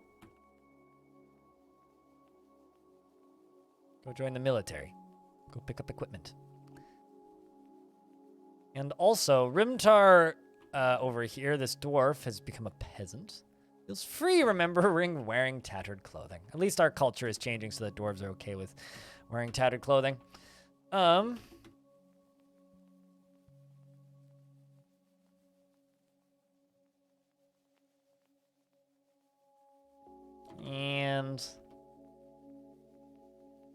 animal care and animal training.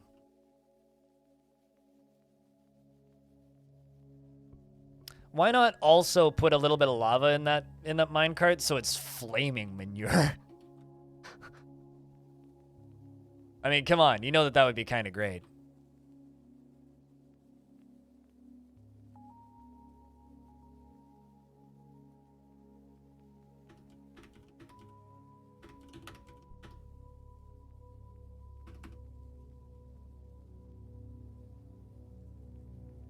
Spinning cow manure strikes the goblin in the head and the part explodes into gore. Yep. Also, another reason why I kind of want pipes is so that we can see we can tell the legends and the tales of a dwarf who killed a dwarf, or the human who killed a man with his pipe.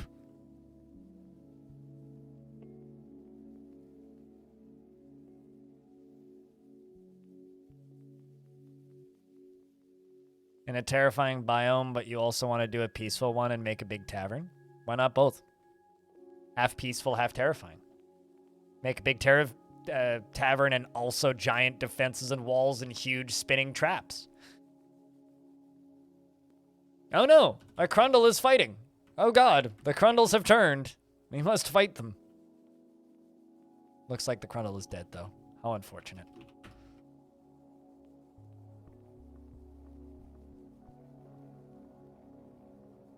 Shit cannons?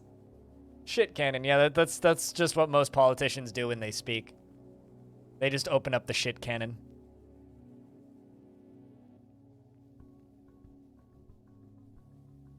But has the entirety of the world's history engraved on it? Damn right! You know it. I mean, that would be fantastic, wouldn't it?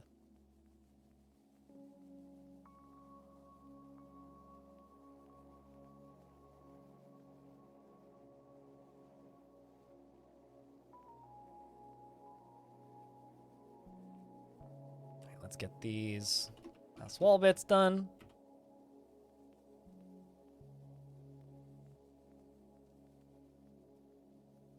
Yeah.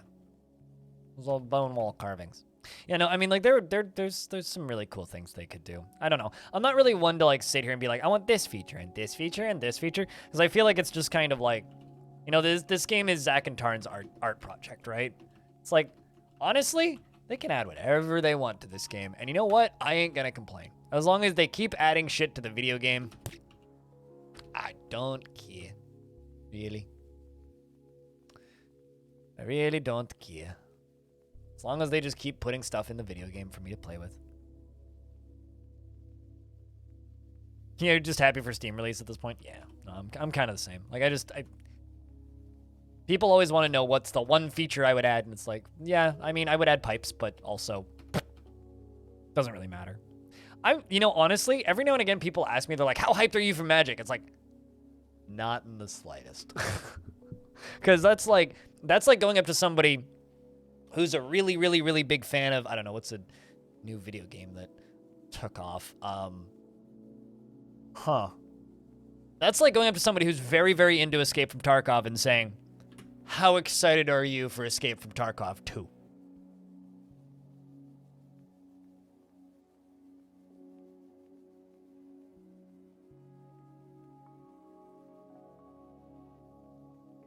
Oh god, no, smoking. I mean, we already have fluid transmission pipes. There are tubes and pipes in Dwarf Fortress. No, I mean pipe is in like puff, puff, smoke. Lighter kind of thing. Because to me, there are three very, very, very dwarfy things. And my axe! A flagon of ale and puffing on a pipe. Like, I mean, like it's the one like dwarf trope that this game fails to complete, in my opinion.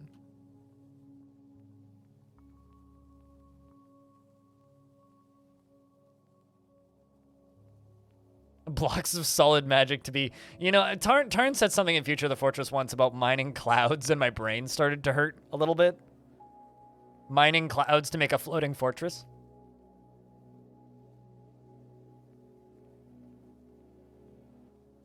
But it's going to have various small effects in Fort Node until a wizard sieges you, I guess. Well, I mean, the myths and magic stuff might depend, like...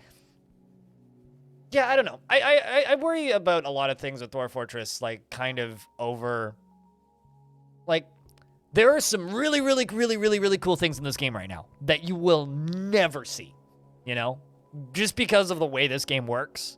There's a lot of things in this game that are fucking cool as shit that you will never see, right? And I think that myths and magic is going to be a lot of that. Some really fucking cool shit that's just like a line of flavor text, you know? Like the world myths and magic stuff. Like say they do get the features where the world is actually just on the back of a giant turtle, right? Let's just say that they do that, right? Or on the back of a giant or something, floating in space. And you mine all the way down. The only real difference between that and a normal world... Oh shit, it's those butterfly demons I was talking about earlier that are pain in the dick. They shoot webs and they're butterflies. They're flying web shooters. That's what killed my last attempt at trying to fight the demons in hell in this world. Anyway, this would just be, instead of Slade, it would just be like meat. You know? It would just be like the name of the giant's meat. And then you'd mine it and you'd get name of the giant's meat block or whatever, or bone. Like maybe this would be bone, and then this would be meat. And then this would be like, I don't know, something else. Like, that's probably the only thing that would really be different.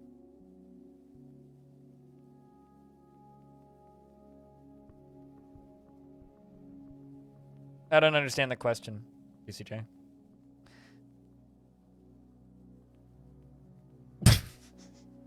I mean, if it was a liquid, you'd be able to use pumps to, you know, do stuff with it. I mean, actually having pipes to move liquids around more effectively would be really nice.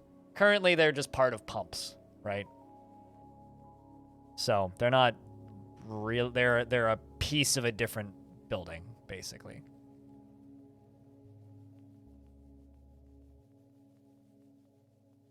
What don't we see right now? How many angels have you killed in Dwarf Fort? How many demons have you enslaved? How many dragons have you ridden? I mean, this is my first fortress in my entire life playing this game where I've seen a cave dragon, just as an example. The catacombs underneath the human cities, because, like, yeah, they exist. Yeah, they exist in adventure mode, but you can't go to them even in adventure mode because the game runs at, like, a frame per minute, unless you turn off the way they think. I mean, you can, but, like, there's a lot of stuff in this game that the vast majority of people who play it will never see. And I'm just trying to list off things that people don't see very frequently. The underground highways between dwarven forts.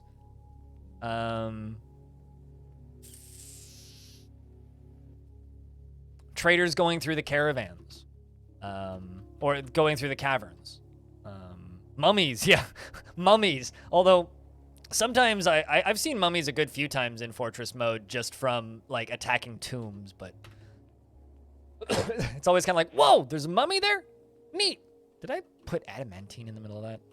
Fucking did. You know what? Ship it. We'll keep it. There are underground highways? Yeah, exactly. Remember I just said there's shit in this game that you don't see? I don't know, chat. Name something that's rare in Dwarf Fortress that you don't really see ever, even though it's like theoretically something that's quite common. Oh, gnomes. Like the last major fort that I played in this world had gnomes everywhere, and half of chat was just constantly going, "There's gnomes in this game?" Whales, yeah. I've seen one whale once. Never seen a giant one. I've seen a few Mako sharks actually. There was like 4 of them, just like booking it around a map that I was in. They kept like canceling dwarves. Yeah, nightmares in Fortress mode, you usually only ever see them in Dwarf's thoughts. Boogeymen as well, I guess.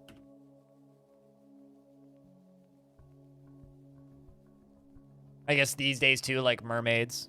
Yeah, there's gnomes and dark gnomes in Dwarf Fort.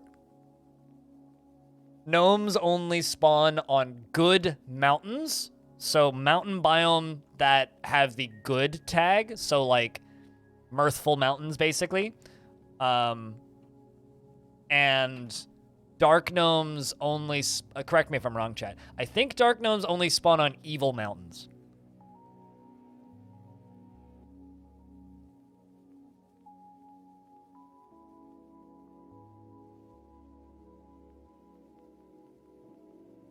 No way! Good job. I've been gnomed. Kobolds are pretty common. Kobolds are pretty common. Actually, kobolds are very common. In comparison. I mean, heck, plump helmet men? I don't know. I see plump helmet men relatively frequently. I mean, I would almost state that probably most people who just play Fortress mode also don't realize how many animal people there are. Like, every now and again, I'll see somebody on, like, the forums or, like, the Steam forums or on Reddit saying, like, just being really surprised that there are furries in Dwarf Fort. And, like, a lot of them. Which is always kind of funny to see people's reactions to that.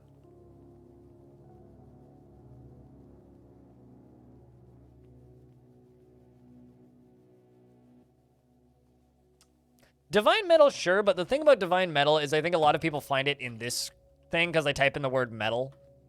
But I can't wait to see what they do with Divine Metal in Premium, because Divine Metal is like... I'll out my theory again. I don't know this for certain because I obviously haven't played Premium.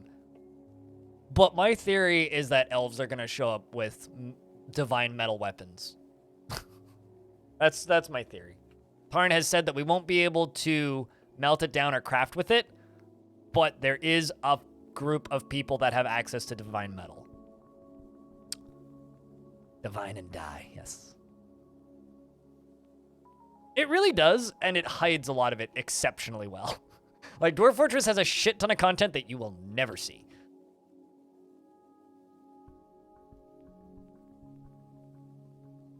I mean, that is my hope. I really, really hope that elves show up with Divine Metal, and I hope that they are brutally mean to fight, because that would, like, having an actual, like, right now, because the elves are just, like, pushovers, like, fighting with elves is like taking candy from a baby. It's just, it's not fair. So, like, I would love the elves to be an actual threat, so, like, when they threaten you, it's like, oh, okay. I will cut down those trees now.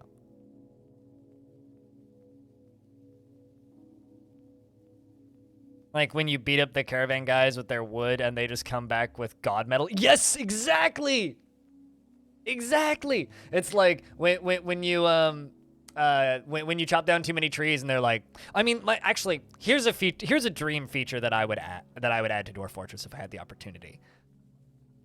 I love Ents. You know, like trees, talking trees, like Treebeard. I love Ents. I've always wanted there to be Ents in Dwarf Fort, and I've always wanted the Ents to be friends with elves. But the way I want, what I want the Ents to do is I want them to just look like perfectly normal trees that occasionally move one tile closer to you. And then they just eat a dwarf.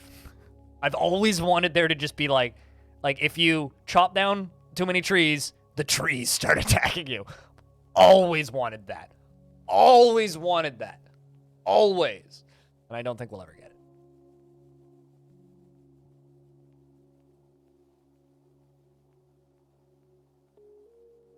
The trees say you must die, exactly. But, yeah, I don't know. I love Ents, and I wish Dwarf Fortress had Ents.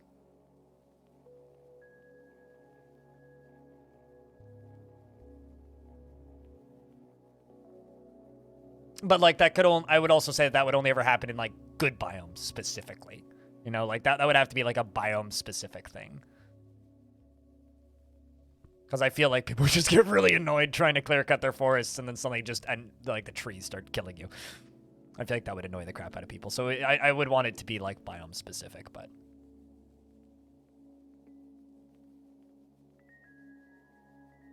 Okay, why are we not making glass, yo? The fuck? Oh, because I said cut green glass. There we go. Oh yeah, no, absolutely. Like, Dark Ents and then Divine Ents would both be awesome. But I'm gonna take a real quick leak. I will be back in a moment.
All right, I'm back. Though you do wonder if possible, given the site and Civ, you could tick them off. They could send a siege after you. Wait, hold on a second. There's Archangels as a rare thing that folks haven't seen. Oh, you just like, yeah, no, I've seen them. So fun fact, Pale Tuna, there was a person in my chat, I don't know, like sometime during the summer, who was just like, hey, so it's my first time playing Dwarf Fort. I've managed to first one of their first forts, and they'd managed to like get a decent military going, and they were getting sieged, and they said, is this normal? And they took a screenshot, and they were besieged by an army of goblins. There was like, I don't know, 200 goblins or something, and then 2 brutes, like actual demon brutes that were just like these glass creatures that shot fire as part of the siege. That's something I've never seen anywhere else. And I was like, did you do anything weird with the game? They're like, no, it's a vanilla install. Well, they use Lazy New Pack to install, but like no mods. They're just completely vanilla. They were just using Dwarf Therapist. And it's like how the fuck? And there was just like these screenshots of just like this little like kind of in the top 5 layers town that they had that wasn't particularly high value, that just had copper, like nothing crazy. And they were just getting attacked by actual demons. And it's just like, oh my God, oh my word. Like, so, you know, there's just because like there's some really rare stuff that can happen in this game doesn't mean it doesn't surprise even people who've played this game a lot.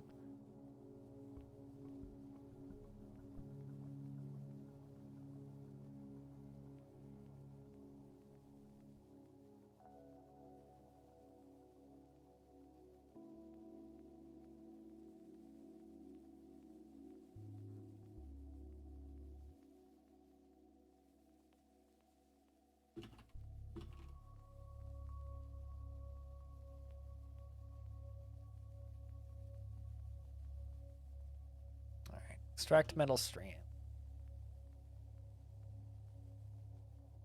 Different kind of rare, but you had a woodcutter get his head exploded from a falling log the other. So, you know, the only way, there's only one way that can happen now, right?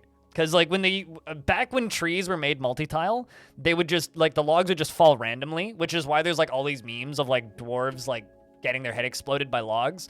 The only way that that can happen now is if a tall tree falls over, because they fall away from dwarves. If a tall tree falls over, and then the logs from the tall tree land in the branches of the tree next to it, which can happen on really dense forested areas, when the next tree that has logs sitting in its branches falls, those logs don't fall forwards, they fall straight down, which can, like, impact kill a dwarf, which is just kind of hilarious.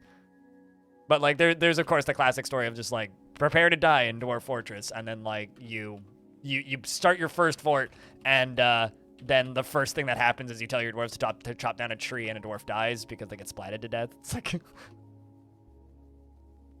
Got hit by 2? The first one pulped his leg. Poor guy. Poor dwarf. I had a fort. This isn't exactly rare. I embarked not too long ago in a just an untamed wilds biome, and immediately 2 giant crocodiles and a giant snapping turtle killed 3 of my dwarves. And I was like, well, rip this fort.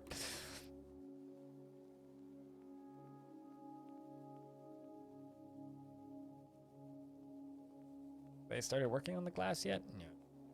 Okay, they've just started. We'll just let them work on glass for a little bit. The closest you've had was dwarves getting stuck in trees when they added those fancy trees. Yeah. It's the classic line of, how do you get an elephant out of a tree in Dwarf Fortress? You wait until fall. That's how. Or you chop the tree down. Considering the underground mining disaster thing, I wonder if those extra militia demons just got shunned by the military captain positions for a risen site. Yeah, I have no idea. Oh, a really cool thing that I found once was I reclaimed a fortress that had dug too deep.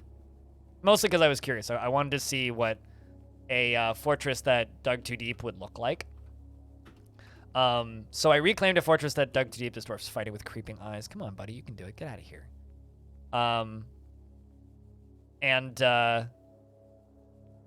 So I went and I looked at the fort, and was exploring around, and I found the spot where they dug too deep, where they got down into hell, and it had been this fortress was dug too deep in Legends, and that faction formed an alliance with the local elves, and together they fought back this pretty epic story of a demon horde, and stopped the invasion. And I reclaimed that fort and found the spot where they dug too deep, and it had floors constructed over top of it, and there was engravings of demons all the way around the edges. Like, there was just engravings of brutes on the walls and such. That was pretty cool. I don't know how rare that is, but it was kind of neat to see. Like, specialized... Like, it's the sort of thing that you'd see in adventure mode quite a bit, but seeing that sort of stuff in fortress mode's pretty cool.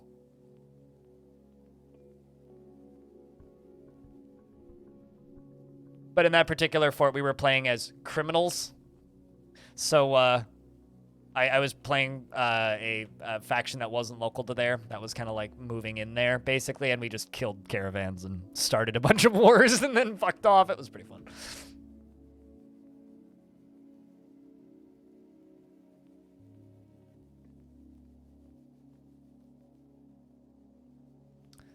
Also, Gremlin from Ares hit 12, 12, 12, 12.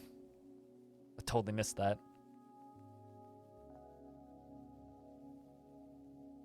Being able to reclaim that site is rare. Yeah, usually they're still, like, active, right? But that one was abandoned. Reminds me of a character of yours in a different game. Died in 3 turns, spawned, moved, mid-game, burst enemy through. Moved again, mech burst in through same window and shut the place. Ooh.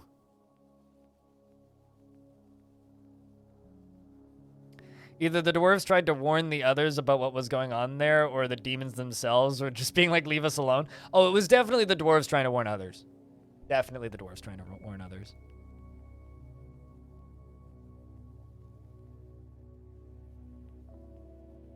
But yeah, I really hope that the delay of adventure mode just leads to more people playing adventure mode. And playing adventure mode hand in hand with fortress mode. Because fortress mode is a really cool game, and adventure mode is a really cool game. It's just fortress mode is much clearer as a game than adventure mode is. Adventure mode's a bit of an obtuse mess of a game, whereas Fortress mode feels and plays like a video game. I kind of want to build something out here. I just don't know what.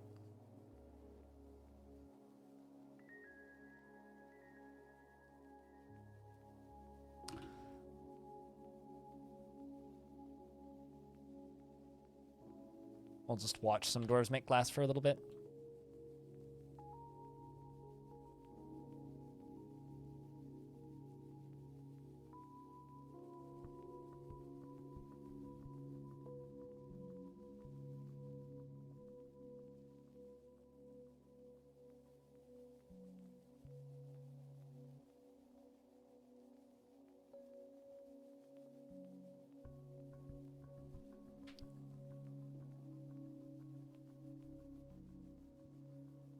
But yeah, I'm trying to think of other like weird, rare things I've seen in Dwarf Fort.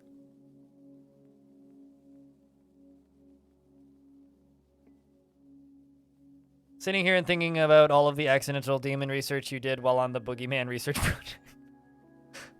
You know it's a big game when you can literally just like talk about like a month of playtime as the Boogeyman research project. Oh, I've never seen a Strangler in Fortress mode. I've never seen a Strangler. To the point where, like, I actually think that Stranglers are a cryptid.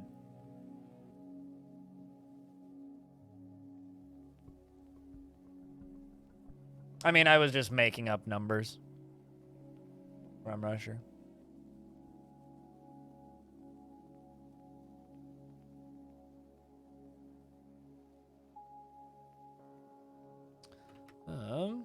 Mortified after having clothes rot off your body. Well, that's a damn shame. Impervious to the effects of stress. Excellent. Get in the military. Go stab some things to death.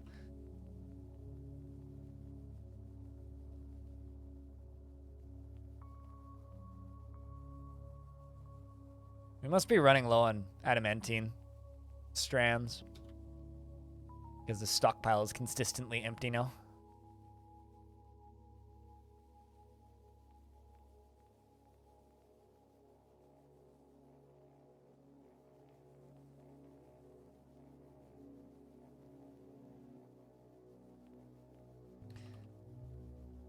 All right, the problem with this current project is it's not going to look super epic for a while.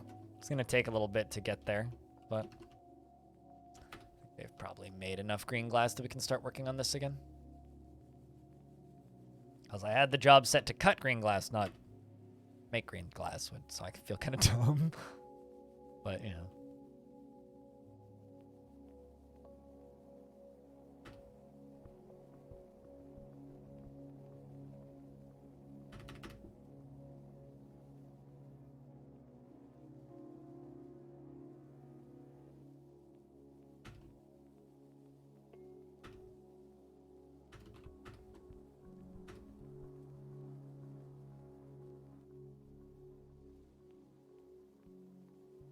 That should be pretty quick.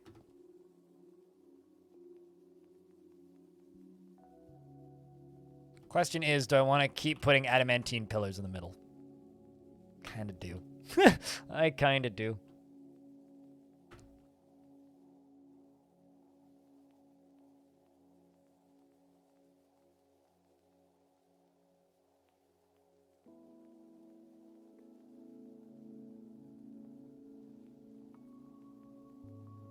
Ten-year-plus project completed in 2021 due to Cody giving you the right scenario of Boogeyman being shape-shifting, small beings that lock behind a nightmare of evil biomes, and resurrection being fixed, allowing you to attempt the Boogeyman swap glitch to possess a Boogeyman and force them into joining a fort. Well, damn.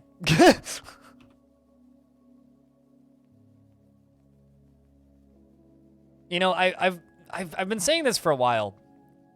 But we really need to get a very good David Attenborough impersonator and Krug Smash to collaborate about something like this. You know, we just need a... And this is a boogeyman in its natural habitat. As you can see, it is sitting cross-legged on the ground and crushing things with its mortar and pestle. I think that's what boogeymen do.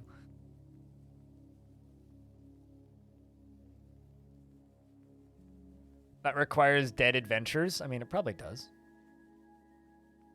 I mean, half the stuff that I feel like I end up doing in Dwarf Fortress by the end is just like some sort of black magic.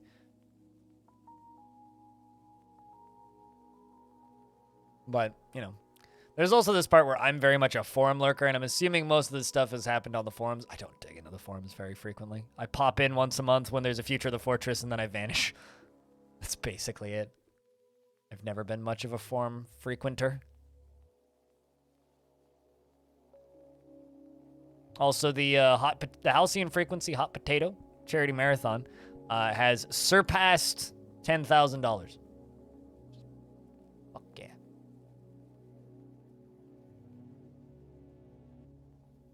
To Doctors Without Borders, which is a RimWorld charity marathon where we get a whole bunch of streamers to all stream the same save file of RimWorld. And I'm going to see if I can make that or a similar event happen with Dwarf Fort once there's actual people actively streaming Dwarf Fort instead of just like me and then the other 5 of us, you know, and half of them disappear for months on end, which is how it's been for the past several years. Since the body swap glitch requires the player to die and they get resurrected by a necromancer. The closest thing that I know how to do with that is like retiring a adventurer out of vault so you can play as angels. That's like the closest thing that, like maybe the dumbest thing that I'm aware of how to do in Dwarf Fort. Although like most people are shocked and surprised that you can just like make adventurers and retire them in forts and then like have those adventurers in your fort. Like you want to just cheese Dwarf Fort, just like leave adventurers in your fort. It's like, you can do that? Yes, you can do that.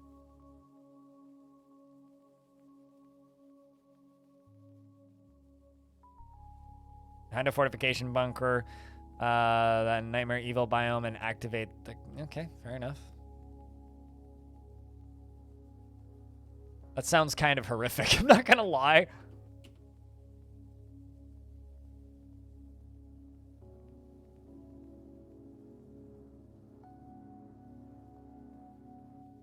Also, chat room, we're a little lurky right now, which is fine, but could I get a round of beers? Just curious about how many people are listening to the stream currently. It is like dinner time for most people around the world. So, it's an okay time of day to be lurky. I just like to know how many people are listening.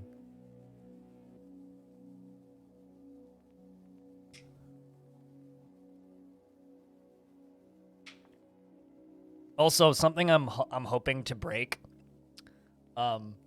We obviously couldn't do it today, but I have a statistical record on my channel.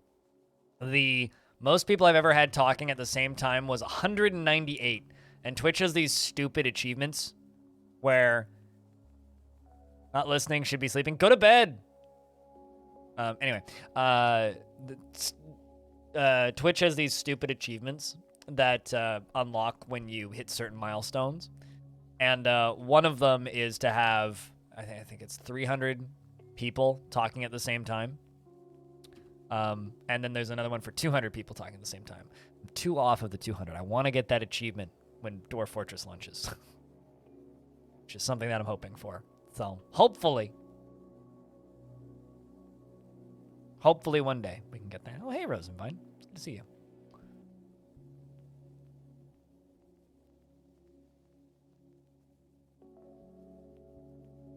I really think I should just put some glass up here so it's a little quicker.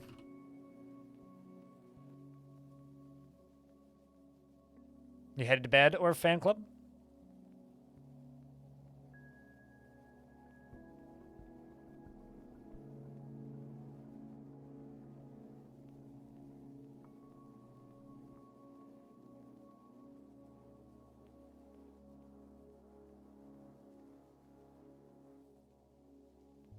Yeah, I had this moment, not yesterday, it was like, I want to say it was Sunday night, where I was like, man, it's 4 o'clock in the morning, I should probably go to bed. I was just like sitting here like fiddling with stuff and like half working on that. Well, actually, no, I guess it would have been Saturday night. Yeah, because I was half working on that introduction to Dwarf Fortress video that I uploaded. Which turns out it was worth it. I mean, got lots of views. People seem to like that video.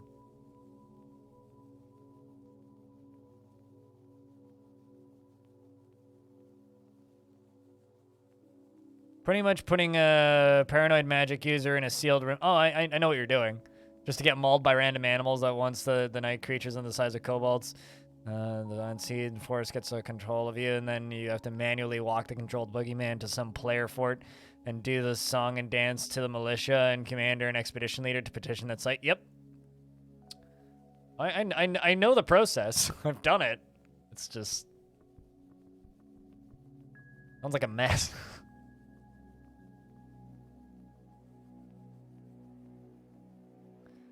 And all of this process, if you screw up, you just released a... yeah, I mean, I would, like, clone the world save and make backups and be able to go back if I fucked it up. I would certainly do that.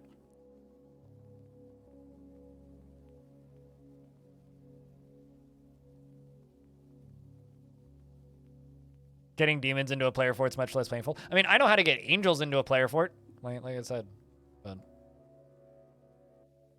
especially considering, like, demons just participate in festivals and, like, hang out in sporting events in forts and legends all the time. Like, you'd think that dwarves would be pretty used to seeing demons, actually. I really love, like, how endgame for most demons in Dwarf Fortress is just they become, like, characters from Dragon Ball. They just go from wrestling competition to wrestling competition to wrestling competition for just, like, all eternity.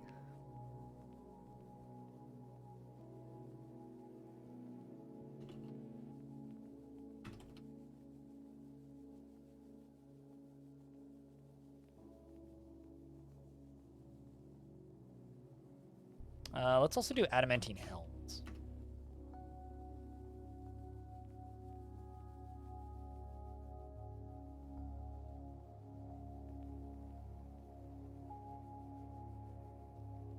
But yeah, boogeymen are something I have, like, almost no interest in Dwarf Fort. They're neat critters, but, like, I kind of wish that they had interactions with Fortress Mode. I think it'd be cool. I kind of wish that, like, your dwarves could encounter them while, like, traveling to other sites to attack and such. Like, it would be a neat thing to just read about, even if it's just in those, like, combat logs. Also, man, we really haven't been attacked today, have we? I mean, we're at war with these humans now. We gotta hit the goblins more.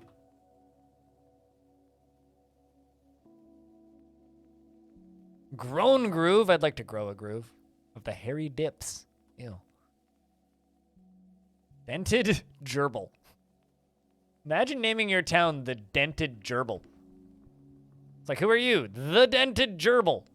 What do? We dent gerbils. They're all dwarven hillixes. What? Oh, that's interesting. I'm at war with the dwarven faction. The Everlasting Staves. Huh.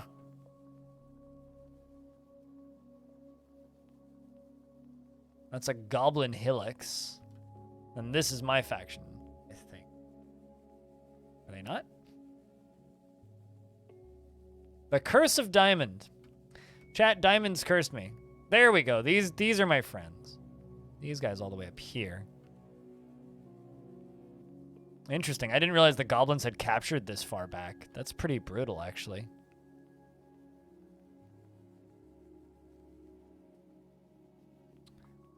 So if I go to civilization, no, not that.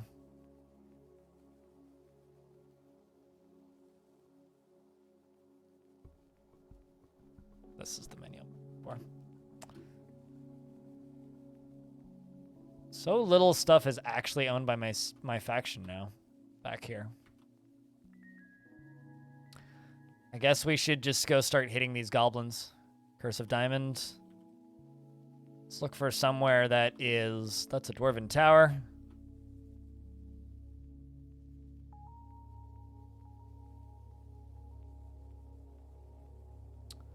I have a book about profane ways. Hey, Casey.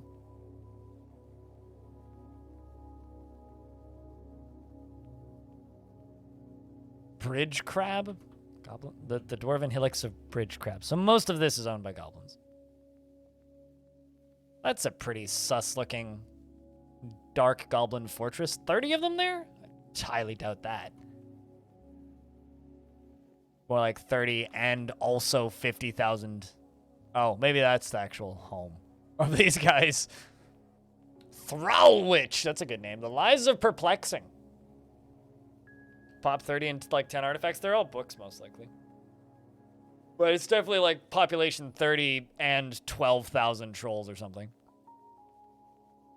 I can take them? Well, the thing is, it's only counting the goblin population. It's not counting ogres or anything else. There might just be a demon there. I mean, we could just go hit them, see what happens.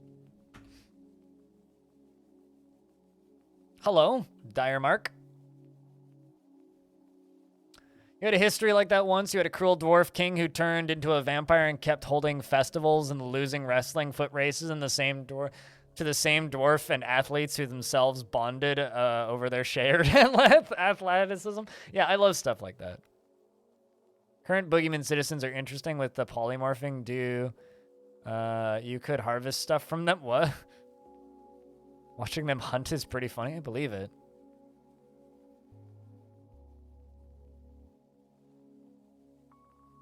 Also, what's up, Casey? How you doing? I love the stories it creates. It's really been a... You're new to Dwarf Fortress. You love the stories that it creates, but it's really been a pain to learn it. Using the wiki and such.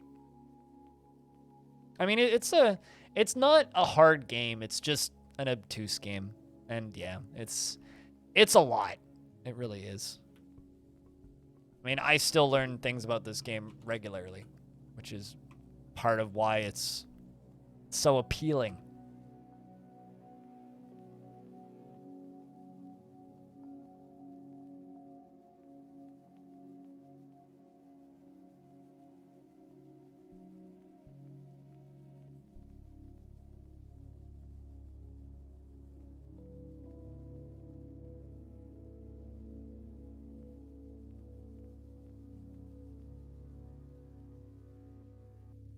Do I think with the new Steam release, it'll be easier to get into it? I think that without a shadow of a doubt, it'll 1,000% be easier to get into than it has been in past.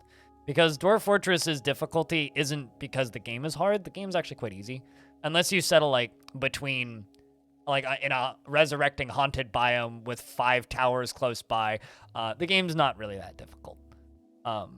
Even the so-called hard biomes aren't that difficult, although supposedly there's stuff that is going to make them harder in Premium and then the next update. But, like, the hard part about Dwarf Fortress is the UI, the hotkeys, and remembering what your options are, and just poorly laid out UI, right? Like, that is the difficulty of Dwarf Fort.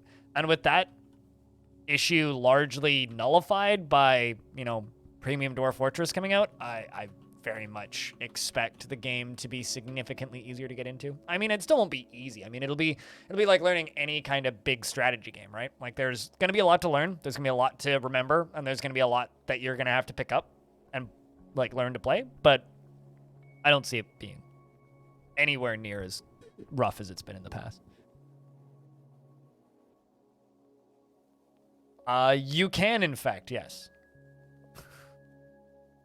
Apparently, Aqua's kids, when they grow up, they get religious titles because their parent is like a religious figure. So all these holy diamond people are like the kids of this religious leader, which is also kind of funny because there's a goblin civ on this map called the Curse of Diamonds. So maybe they really don't like our god.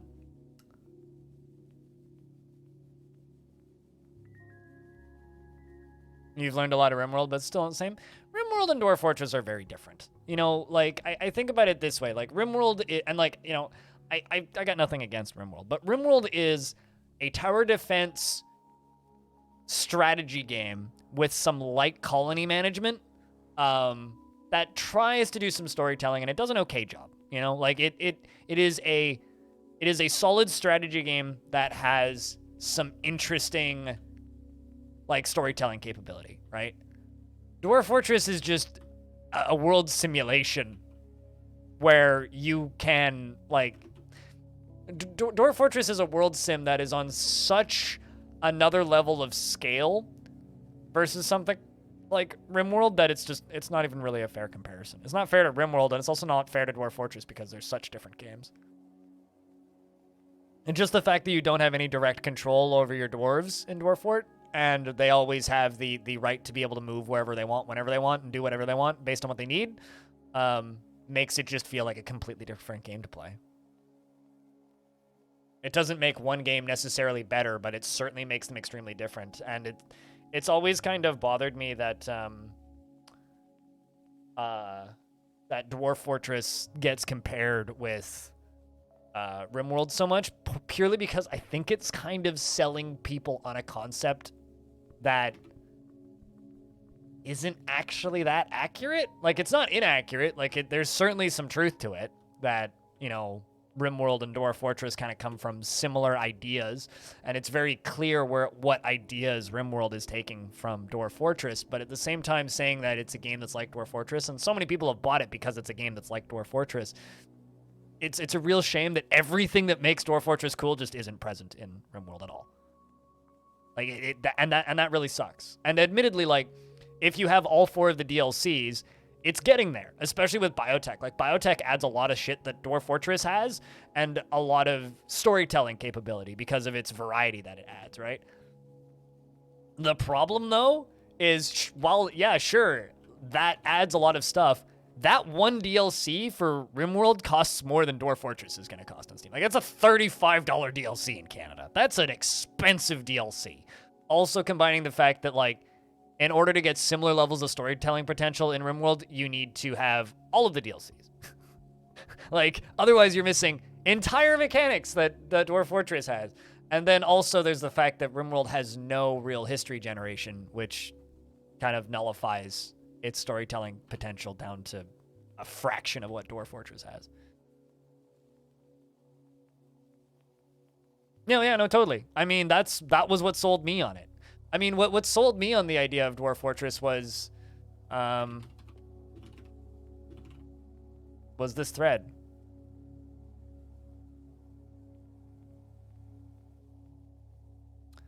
RimWorld, basically sci-fi Dwarf Fort.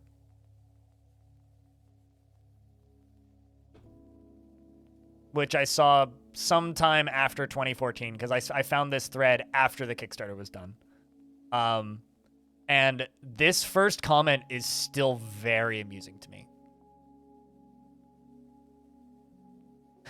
Obligatory. Creating your account and making your first post an advertisement for your game is rude. Post. So it's like, I mean, it's not inaccurate. No, it's not. It's not an inaccurate comparison. But, like, they're 2 such vastly different games. It's just kind of a shame. Speaking of RimWorld, you should go support the RimWorld Hot Potato Charity Marathon.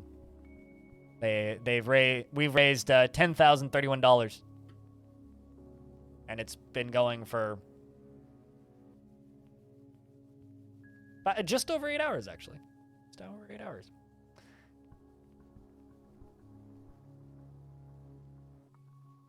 Boatload of history. That's an exaggeration. It generates a little bit.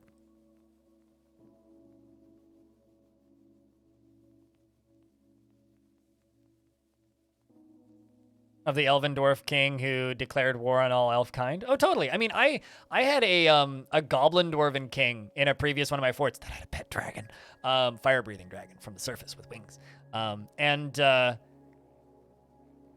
it was pretty rad, because it was this very, very, very dwarfy goblin. Like, you would think it was a dwarf all the way down to the one piece about how he looked like a goblin. But he was very much a dwarf. He was like one of the dwarfiest dwarves I've ever seen, and he's just a goblin. It is a classic story, yeah. In GMAT.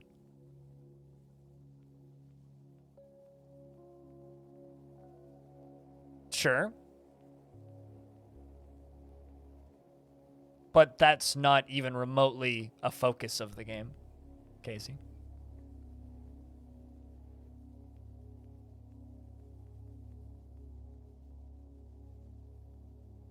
Is there anything like Dwarf Fortress out there?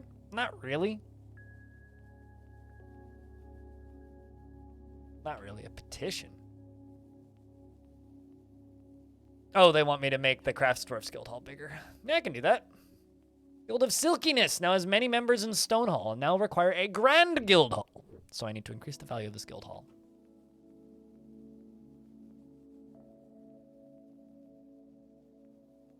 The Guild of Silkiness. The Rough Bridge is the name of that room.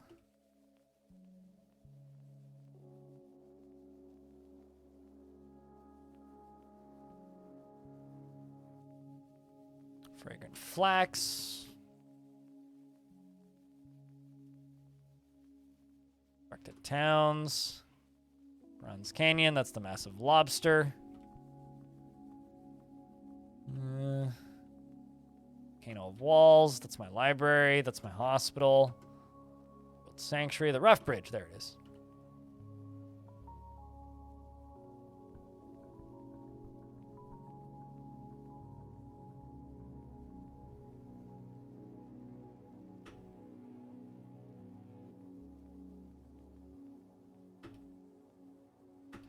See, here's the thing. The thing that makes Dwarf Fortress special is the 3 modes of play, Legends, Adventure, Fortress, and the way they intertwine, and the way that its world generation works. There's a couple of games that have similar amounts of replayability and depth, but there's nothing like Dwarf Fortress. There isn't anything like Dwarf Fortress, right? And even like pointing at other games. Good night, Rolf. Sorry for accidentally ruining your dwarf's life by committing or by accusing you of a crime you didn't commit. There really isn't anything like Dwarf Fortress. And even saying like, oh, there's roguelikes that are trying to do similar things. No, there isn't. there really isn't. Like, I mean, there's games like Caves of Cud, which certainly take ideas. There's, open source projects like CDDA. And there's giant, dumb, expansive projects like Aurora 4X. But, like, are any of them like Dwarf Fortress? They're like Dwarf Fortress in that they're somebody's... What's the word I'm looking for here? They're like Dwarf Fortress in that they are somebody's lifelong project that they've been working on for a very, very, very long time. But that's not what makes it like Dwarf Fortress. So what makes a game like Dwarf Fortress is having some very specific mechanics. I mean, Ultima Ratio Regum is, again, nothing like Dwarf Fortress because it's a randomly generated open world RPG. You don't have the different modes of play, and they don't intertwine. Which is why, like, no, RimWorld is nothing like Dwarf Fortress because you're missing Legends and you're missing Adventure Mode. Ultima Ratio Regum is, again, nothing like Dwarf Fortress because while it certainly generates a world and it generates history and it's really fucking cool, it's not a video game right now. Did you say closest? No, but you are comparing games with Dwarf Fortress that are nothing like Dwarf Fortress. I vehemently disagree with you, and I hate it when people do this. It's like, no, none of those games are anything like Dwarf Fortress. Do they have similar ideas and goals? Sure. Are they like Dwarf Fortress? No.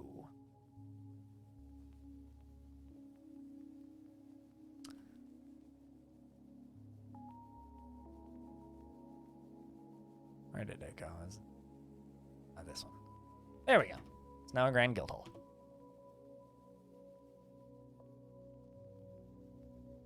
All right, so I don't generally time out my mods, but I'm watching you, Aqua. I'm watching you. I don't generally time out my mods, but I have banned Stone Hobo before.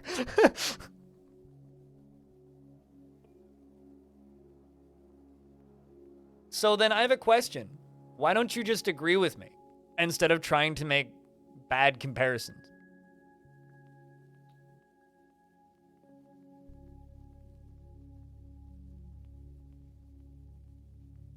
Like straight up, why?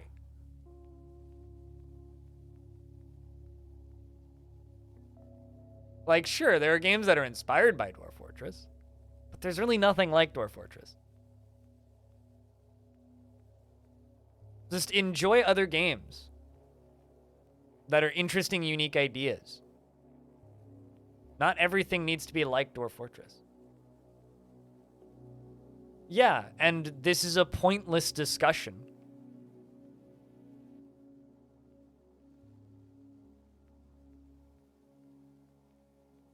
And also, there is nothing that's similar to Dwarf Fortress. That's why there is no nuanced discussion to be had and why it doesn't come across clearly. Games that are like Dwarf Fortress are weird, endlessly developed lifetime art projects. And that's about it. And I wouldn't consider RimWorld one of those. RimWorld is a business. It's like saying Europa Universalis is an art project. It's like, no, it's not.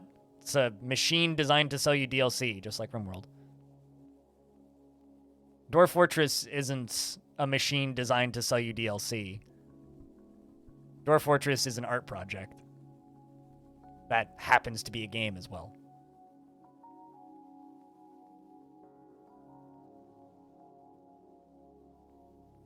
Exactly, Piltuna.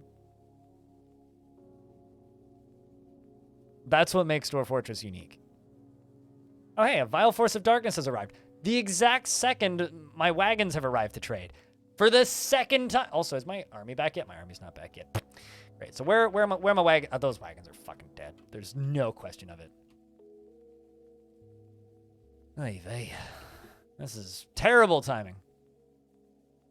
Wagon is in fact being pulled by yaks. Well, technically the yaks are riding on the wagon, but don't worry about it. Got many levers to pull, sir. Are they capable of planning? What, the wagons? Or the goblins? Like, do you think the goblins planned that? Possibly. I guess it depends on your definition of planning.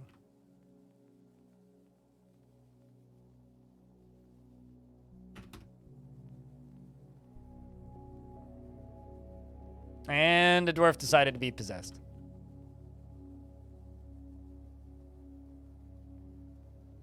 Well, there's suddenly going to be like a two-way fight up here between the goblins and the dwarves. See if this is actually going to be a big siege. The last one was really small from the goblins, so. To be fair, these goblins have like devastated like 40 to 50, more than 50% of my home factions, so maybe they did follow them here. Who knows?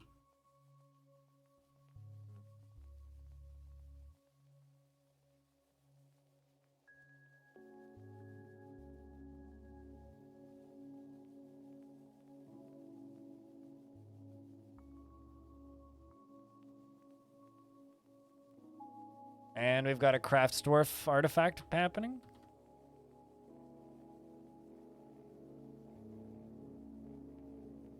Also, I realize how pretentious I sound when I say that Dwarf Fortress is an art project. By the way. In case nobody knew that. I do realize how dumb and pretentious it sounds.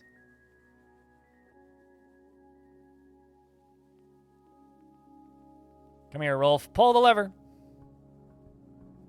It's just, I mean, it's still pretentious, even if it's true. I know you do, Casey, which is why I'm kind of annoyed at the fact that you're, like, keeping the conversation going longer than it needs to.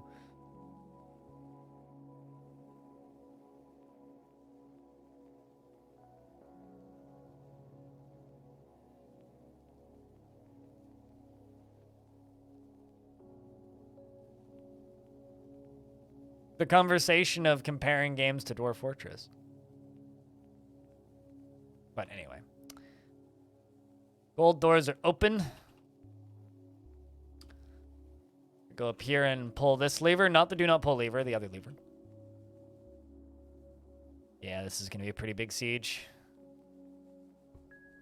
All right, so these dwarves are attacking the goblins on the side. These are the trader dwarves, the ones that came in to trade, and hopefully the wagons just leave after this. But who knows what'll actually happen? Never mind. If you don't understand what I'm annoyed by, then just don't even worry about it. We can agree, and I can also state that you're a bit dense. Goblins are coming up this way, but they've got dwarves behind them. Dwarves are fighting with trolls. They're actually, like, they're not doing a bad job. Look at them.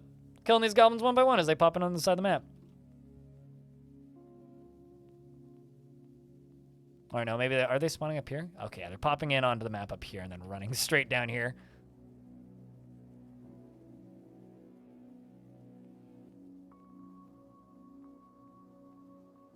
All right, well.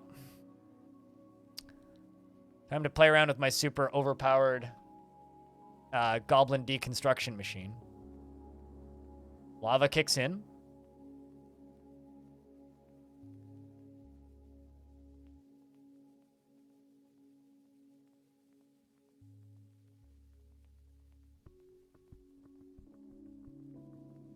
So all three of these dwarves are in a martial trance, but they appear to be getting flattened now. Yep, there they go. Oops, there's one. They're hard to see at this corner, unfortunately. What's a martial trance? So martial trance is a thing that happens to skilled soldiers. Skilled soldiers when they are fighting. The biggest weakness to a soldier in Dwarfort is exhaustion. It basically causes them to fall over from, like, oh no, this dwarf's crawling away and dying. It causes them to fall over from exhaustion, and they're basically just a sitting duck to be stabbed to death, essentially.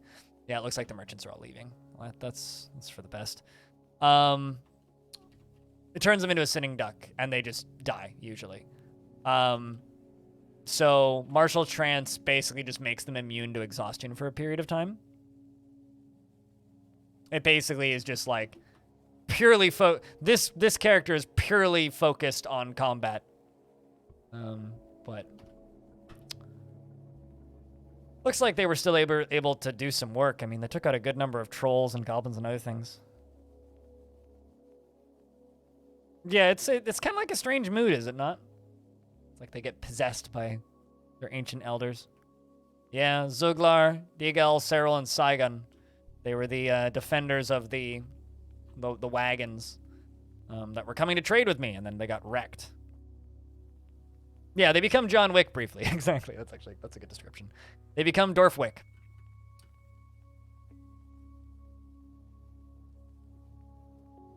Sup, elephant. How's your trip? Very jealous of those high-speed trains.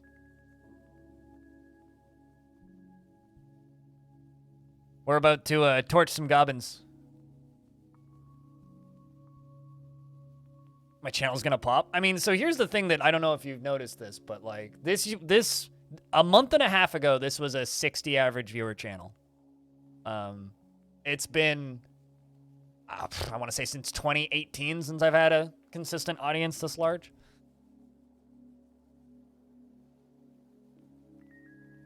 I'm hoping my channel pops and stays popping for a while so I can actually have some financial security for a bit of time. But, you know, also there's the world where, you know, economy's kind of fucked.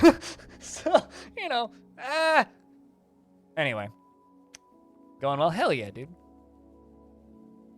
It's really fun that, like, right now is the worst November in the last decade for ad revenue. And it's the most likely the best month my YouTube channel will ever have. Just feels bad, man. Anyway, but it's good to see you, Pablo. Thanks for lurking, man. But yeah, we're about to torch a bunch of goblins, which means it's time to put on the goblin torching music instead of my ambiance background. Time to go to a very important, good website, which is gremlinformayor.com, which is a real website that you could go to if for some reason you wanted to, which has this.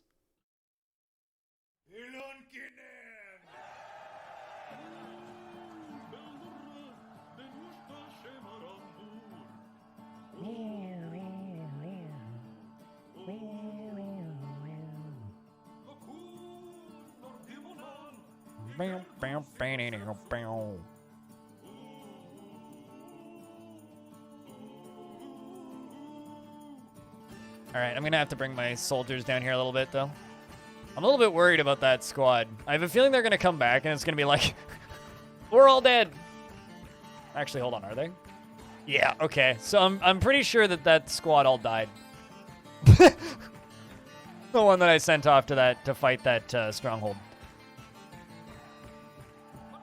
You did, yeah, God, I love that it was just like this dumb joke. Like, we just like joke about shit and then somebody does it and then it becomes a thing. It just keeps happening. It's kind of great. You'd better mute that stream then, yes. Which, by the way, the countdown stream, Aquafunkalistic Booty Rap is running it on their server.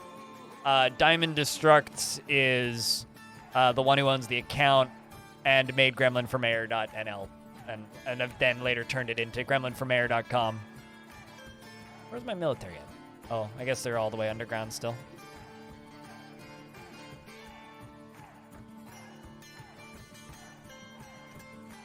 Let's just tell these guys to go kill this troll, because they're close by. This is not very convenient right now. Don't you dare topple that drawbridge, I swear to God. Actually, you know what? Let's just give this this troll a surprise. See this troll?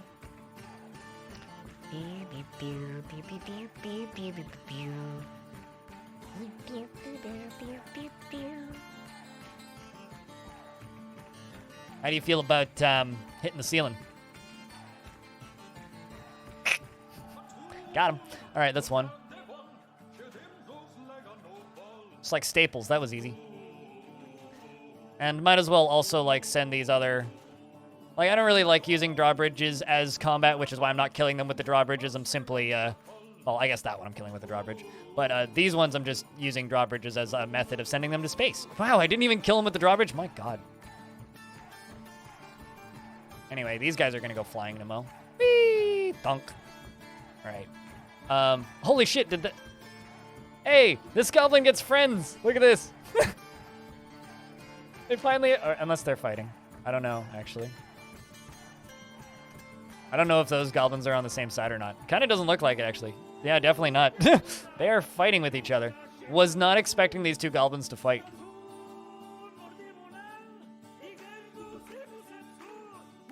All right. Let's just put the green doors back down.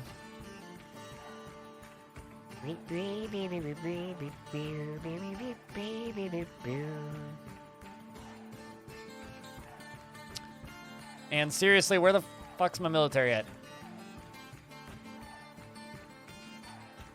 They're very slowly walking over. Come on, guys. And you, like, put some, like, actual importance to your slow-ass movement.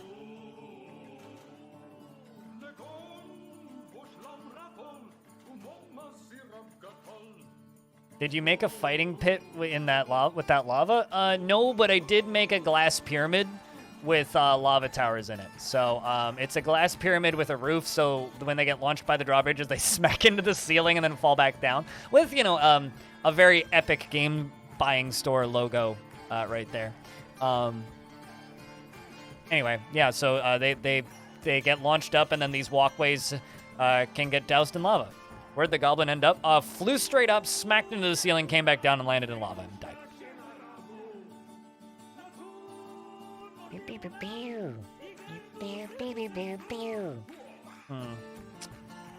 How do I want to do this? Here come some trolls. Party begin.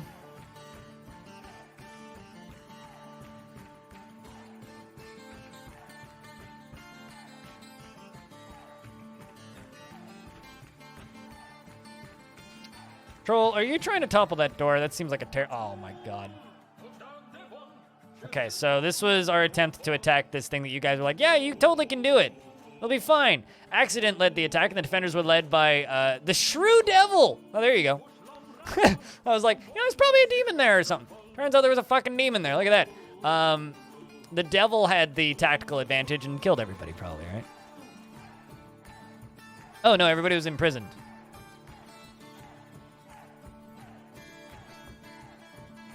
See, this is what happens when I listen to chat.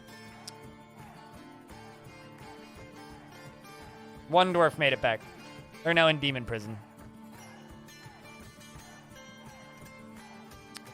How could this happen to you? Well, I mean, how could this happen to you? Because I listened to chat.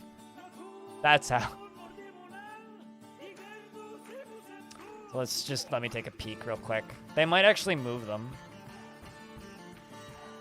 So let's see. Sinful, Lamunde, Pale Tuna, and Accident. Hey, the population went up by 10. That's the funny bit. I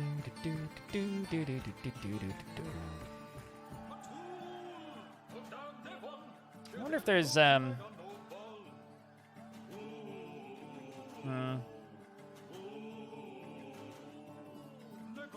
wondering if there's enough people or enough of the enemy army on this in this area now that I could burn them all.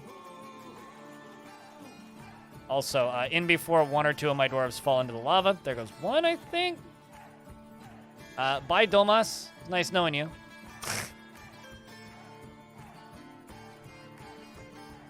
Goblin fell in. Did any more dwarves fall in? Nope, still just Domas. And okay. I think another one fell in. I think a baby just got left up there. Yeah, I'm pretty sure mom dropped her baby. Ooh. Now's a bad time. Remind me later. Hex. Yeah, we lost at least 2 wrestlers.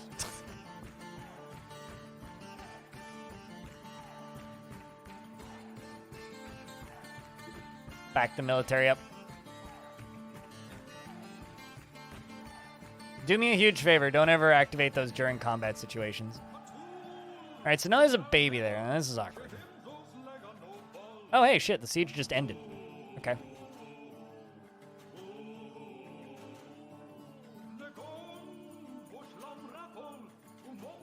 Let's do that. And then the lava floodgates.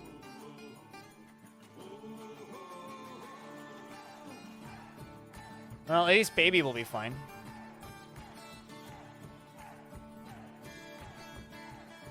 Oh no, the siege didn't end. It looked like it ended for a second there. Is that a cloud of goblin vapor? No, that's mostly smoke of my dwarves burning. A couple goblins too, but mostly dwarves. Let's follow these guys. Whee! Anytime. There they go. And then they all come back down.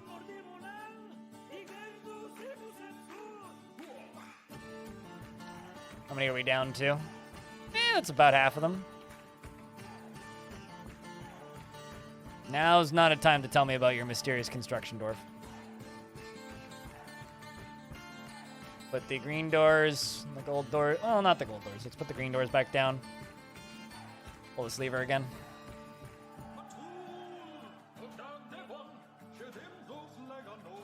So we just need to wait for all these dudes to finish burning to death.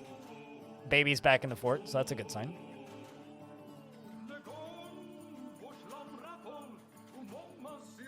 Also, don't think I have too much to read. I mean, I can do it right now, Hex. There isn't that much.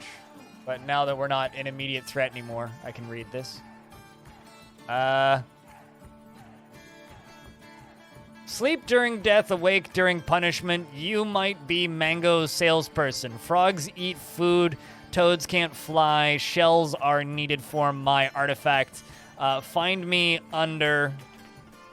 There you go.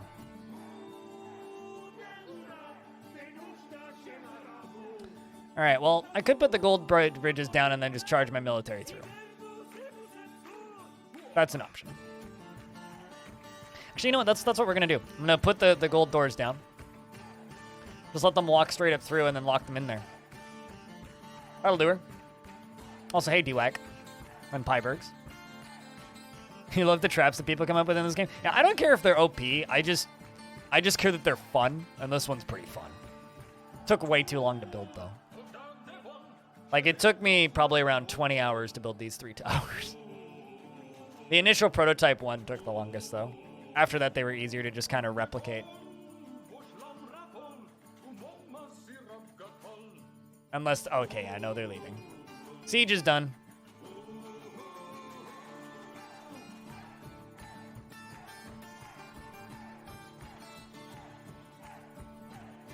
Anyway, music provided by gremlinformayor.com. Completely useless website that has nothing of value except for a 10-hour loop of Dwarf Fortress music. And a link to my stream, obviously. Vote Gremlin today. Or don't. Also up to you.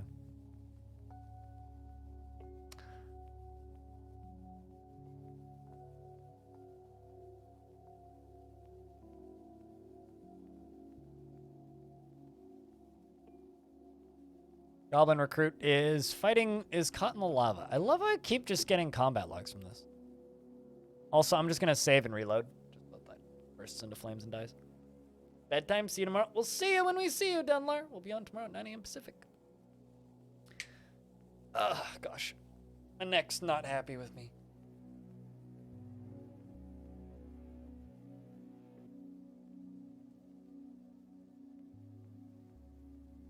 Just so that dwarf finished, or that, not that dwarf, that goblin finishes burning.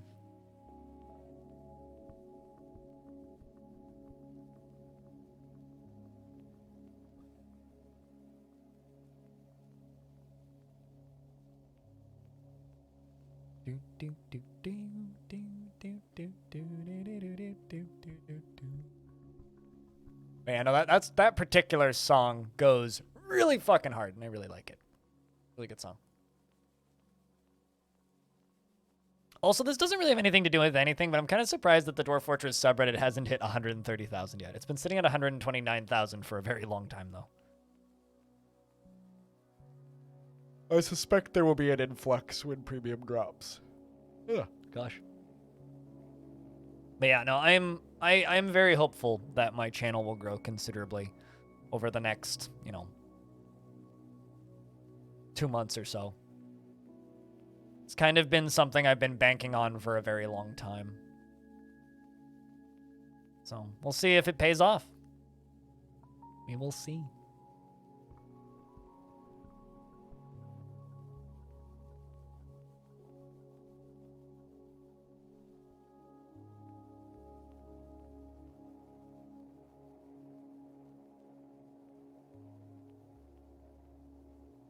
All right, we're back in, so I can unpause, and then that goblin will just burst into flame. So, hey, those two goblins down there killed each other. I really want to get this, what's it called? Some of the stuff out of this lava. So I'm going to close these top floodgates. I'm going to turn the pumps off. And I'm going to, what's the word? Queue up some smelting of this stuff. Melting down of it. More like. Oh, shit. Let's just let this dwarf be military dwarf and fight these remaining dudes over here. Unless you just die, which should be a little awkward. Looks like you do. But they are just leaving the map, so there's like almost none left. Unless they're still actually sieging me, which I don't think they are. I'm pretty sure that they are just leaving. Wait, hold on, what? Alden's been found dead? Spacebar's been found dead? What? Oh shit, somehow goblins got into my basement. Well, that's not good.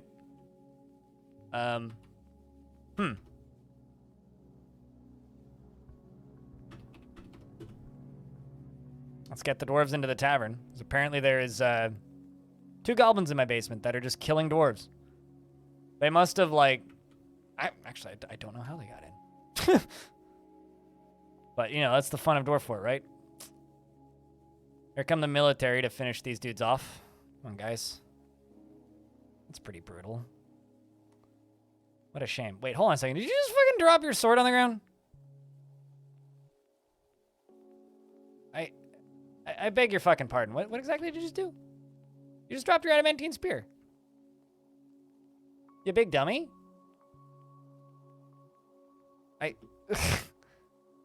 Okay. I've never seen like 5 goblins lose to, or 2 dwarves, or 5 dwarves lose to 2 goblins before. I guess first time for everything. I'm not gonna lie, it would be kind of incredible if I lost a whole fort to just a couple goblins. That would genuinely be incredible. What up, Blame Buddha? I like your username, by the way. All right, that seems to be all of them. Although the siege is still happening, apparently.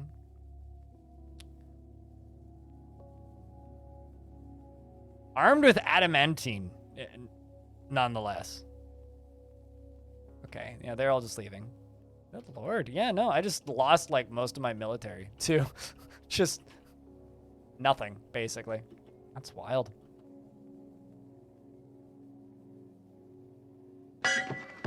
Bring out your dead! Being armed with some of the most lethal weapons known to dwarf kind, and you just drop it. Yeah, no, exactly. It's like, I guess they must have slipped or something, but it's brutal. Really brutal.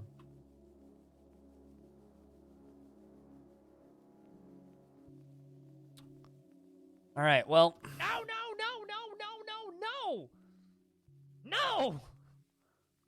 No! No! I don't know. Oh, you mean like the dwarf dying? Yeah, no, indeed. Lorbam, the dwarven child, has created a llama bone earring named Isonocal. Isonocal. Isonocal. Isonocal. It's like, I, Sharona. Anyway, it's a dwarf bone earring. Oh, sorry, a llama bone earring, and claims it as an heirloom in the name of the family ancestor, Stukos Earth Saint, the Saint of Earth. This is a dwarf bone earring. All craftsmanship is of the highest quality. It is encrusted with rectangular kilonite cabochons and cushioned diorite cabochons and decorated with pigtail and encircled with bands of pigtail and round diorite cabochons. This object is adorned with hanging rings of llama bone and menaces with spikes of iron. On the item is an image of a cassowary man in diorite, which is a cute little earring, but we got a mess to clean up right now. At least the goblins didn't seem to grab any. I don't think I've ever actually seen the goblins do that. Like, just ever. I assumed they couldn't do that, actually. It's like, I get it. Those weren't the most skilled soldiers, but... How is there still technically a siege running? There's 3 trolls left on the map. Come on, guys.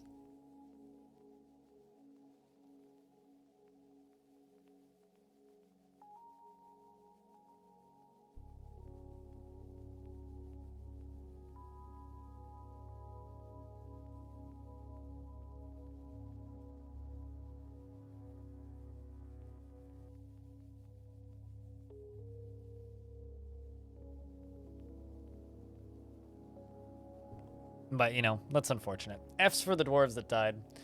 Just staring at those trolls that were there. It's like, what are they doing? Are they trying to knock something over? It's like, I'm like kind of sketched out about the prospect of sending my squads in, but.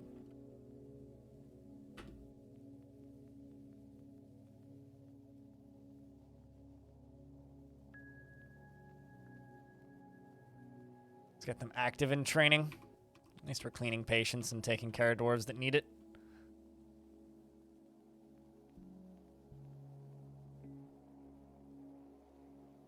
And at least we have a really big and good hospital that has everything that they need, from like casts to soap and access to water and all that. So at least there's that. Forging adamantine spears. Really just need to build some squads and just let them train for a bit. Especially now that I've also lost my good squad, so.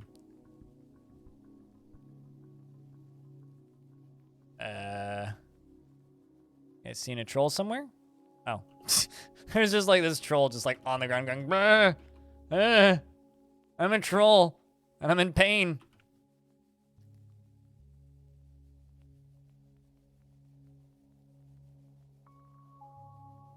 Cheerer's been missing for a week. Pretty sure that this is, yeah, it's literally a dabbling hammer dwarf. So if this dwarf can't kill this troll, I'm going to be very disappointed. Not going to be able to kill this troll, is he? Come on, I realize you're a recruit, but just beat the crap out of him. Kick his ass. You got this. No, you don't. Okay. It's like, I understand that you're a recruit, but come on, man. It's a troll who's so exhausted he can't stand up.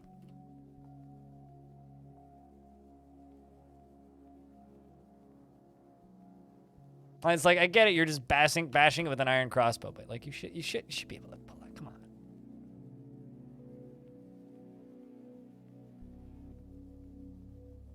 Come on, Dwarf. I'm just kind of, like, allowing things to go kind of bad because it's fun, for clarity's sake. So I'm super okay with this because it's keeping things interesting. All right, let's go kill the last of them. Wait, did you just walk past? It's like you could have just stabbed him in the head as you walked by, but no, you just walked past the troll that's, you know, lying on the ground and scaring dwarves. Great, great, great, great, fantastic. Where's the rest of my military? Okay, here's one. Like a legendary observer, Mace Dwarf, who's killed a human and a creeping eye. Okay, you should be able to deal with this troll, right? Right. All right, well, the Spear Dwarf stabs the troll in the horn with his bismuth bronze spear. Why aren't you using a fucking adamantine one? Anyway, force bends the hair, tearing apart the skin. Well, that's a good sign. That's a good sign. The closest scrap has been with IKEA carrying away steel weaponry, but they don't keep it. They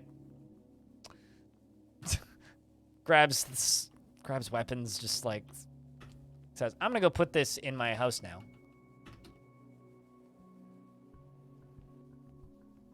There's that troll. Grumble, grumble, grumble. This shouldn't be so difficult, guys. Come on. Dwarves, you're making this way more difficult than it has to be. Pretty classic dwarf fort, though, you know? Like, go kill thing. And then they're just like, oh, look, a nice shirt. All right, get over here, Civ. I put you in the military because you really wanted to practice martial art. Now, show me that it's worth your constant depression. Show me that it's worth it.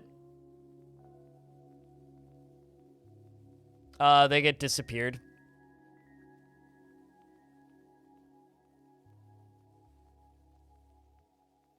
Is what happens to items that get stolen by Kias. Okay, now the siege is technically over.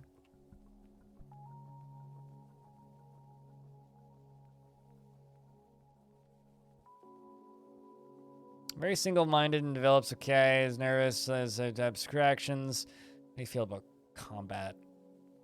Particularly ambitious.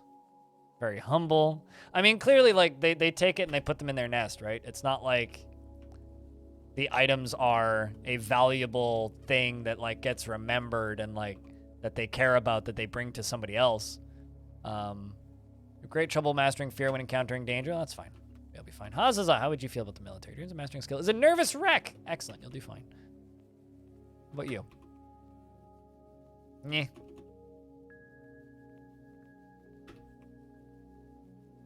Impervious to the effects of stress. Excellent.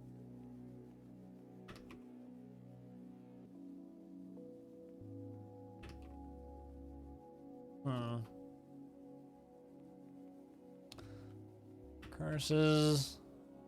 Acting as quite the flatterer. Extremely friendly, a bold flatterer, and a little insufferable. Yep, you go join the military. Energy, kinetic pace, conversation, rarely emotional bonds. Finds the idea of war is utterly repellent and would have peace at all costs. All right, so join the military so we can have peace. Raising a family. Never feels discouraged. Never becomes angry. All right, that's not a bad start for a new squad. Oh no, one of my and then this dwarf is just like, I'm a tantrum. Well, that's good. At least that was a short tantrum. Kias steal artifacts, and they still get disappeared. Items can be disappeared pretty effectively in the world, where they just get put in some random cave somewhere, never to be seen or heard again.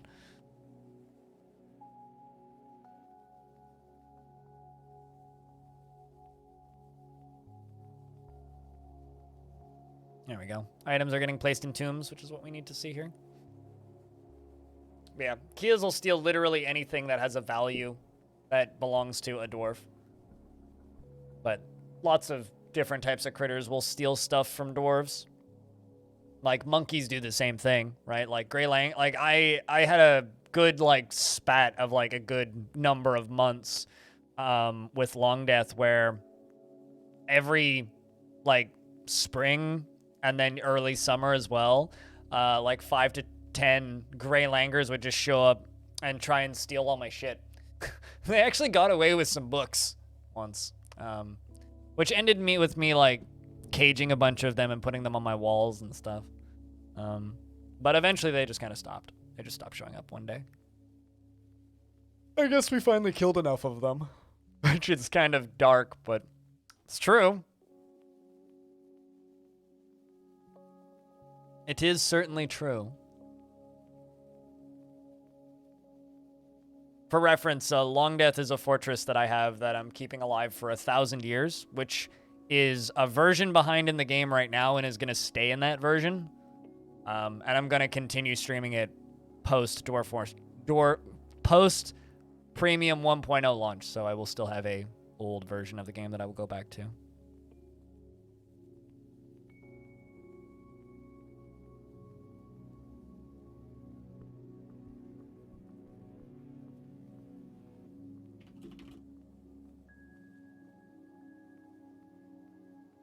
The post-undies release. Yes, the post-undies update. What's the reason for keeping it a version behind? I want to prove to people that I can do it. Because the whole purpose of Long Death is just to prove to people that inevitable FPS death is a fucking farce. And that's on a version of the game where FPS death is bad.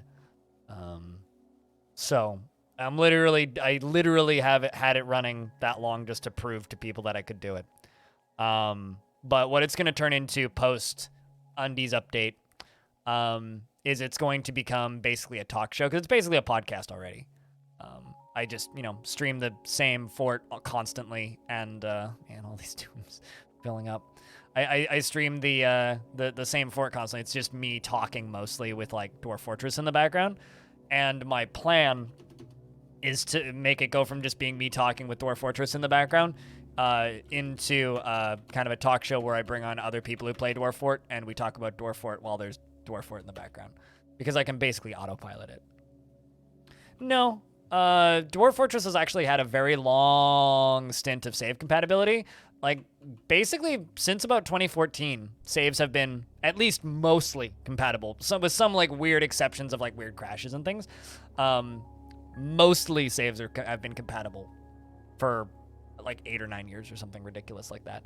This is actually going to be the first update that breaks all save compatibility in a very, very, very, very, very long time. The difference is if you're playing a world from 2014, it just straight up won't have a lot of stuff in it that the more current game does, but mechanically, like they've been transferable for a very long time.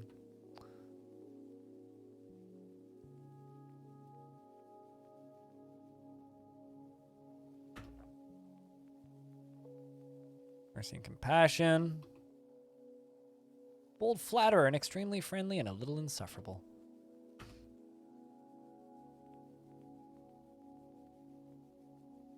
Yeah, because like new stuff won't work unless world gen, right?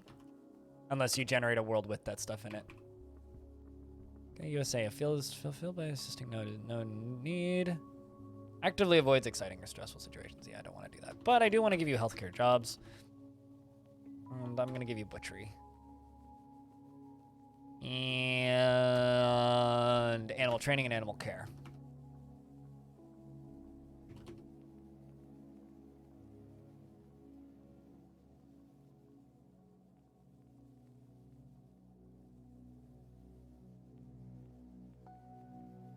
Healthcare and butchery seems fitting. Two jobs I need more of right now. And healthcare is something that dwarf really likes because they feel truly fulfilled by assisting those in need.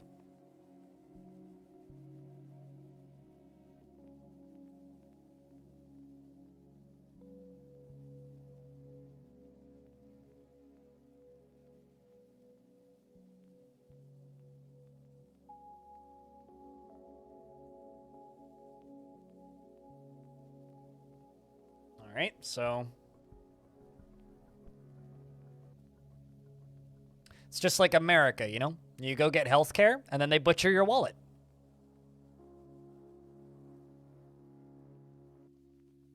Fighting with more Crundles down in the basement. Typical. Still extracting metal strands. Still making green glass.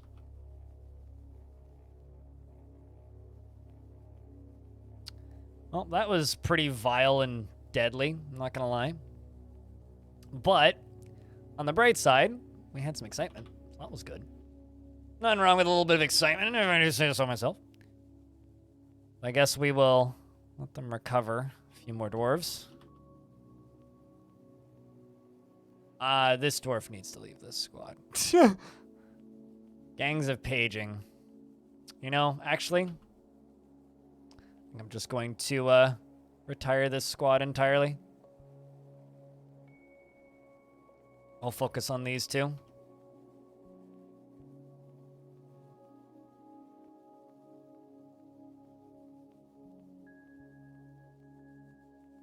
And let's pull the lava drain.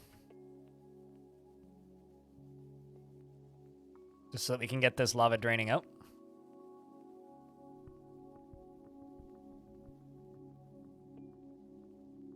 Not gonna lie, this is a pretty badass little setup, though. Pretty fucking badass little setup. So this drain is going to... Oh, never mind. They already did pull it. I don't need to pull it again. Not bad. So this drain drains the lava out down this way. So the lava here is actually draining. And once it's all drained up, we can run down there and we can gather up all of the items and such. And start melting them down. Make my own steel and whatnot.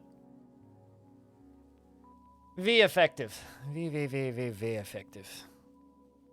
Also, chat room, I think, like, just as a community, can we officially now refer to the premium version, unless we're, like, trying to indoctrinate a new player into the world of Dwarf? Whenever there's a new player, whenever we're just, like, talking about premium update, can we just refer to it as the Undies update? Like, can we just make that into a thing? We do that.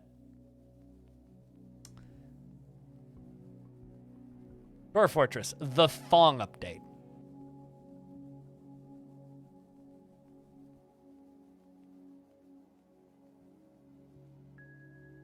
That's it. It's the Thong update now.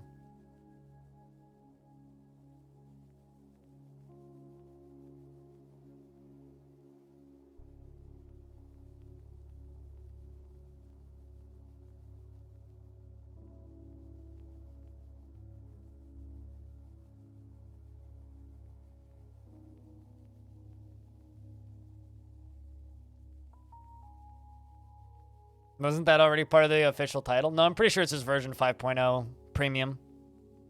But just being able to call it the Undies update is just fantastic. Not sure you have that kind of influence. See, but I do.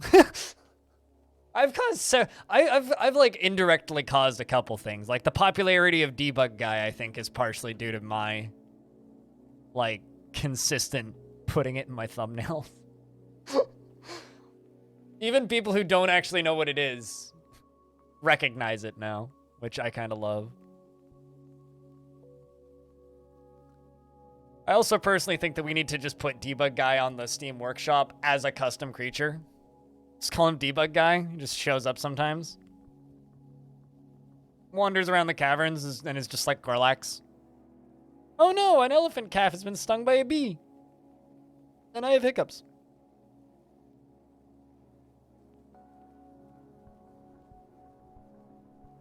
That was such a messy fucking fight. Holy shit.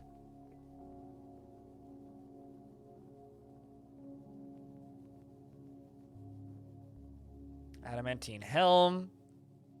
Bronze shield. Adamantine short sword. That's what we like to see. Look at that. Swords, dwarves with adamantine short swords. Also, because I'm no longer working down in the basement there, let's get these guys no longer training down here and get them training up on the surface. I want them training over here. Much closer by and more convenient.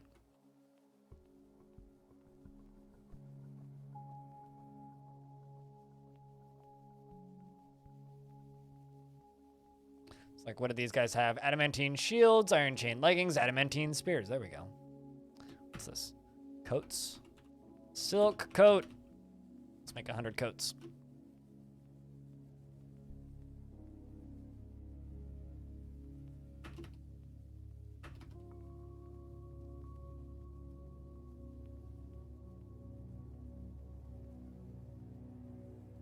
Also, Smithy, isn't it like 6 in the morning for you now? It's gotta be really goddamn late over there. I hope you sleep at some point. I know that you work like 1 week on and 1 week off, so like sleeping is optional, I would assume, on your week off, but good God, man. So you know what's cool? Is all games on Steam just became 8% more expensive in Canada. Cool. It's like, I feel bad complaining about this, where a lot of games are becoming 8% more expensive, and new games will be 8% more expensive. Which is like, kind of sucks. Not gonna lie. Kinda sucks. Like, I get it. Inflation. Currency is worth different amounts, but fuck, it blows. 4:30 only, so and you normally work nights. Oh, okay. Fair enough. I mean, if you work night shift, that makes more sense. Sweden had a 20% price hike. Yeah, I heard about that. Hey, at least at 20%, Dwarf Fortress will still be a steal.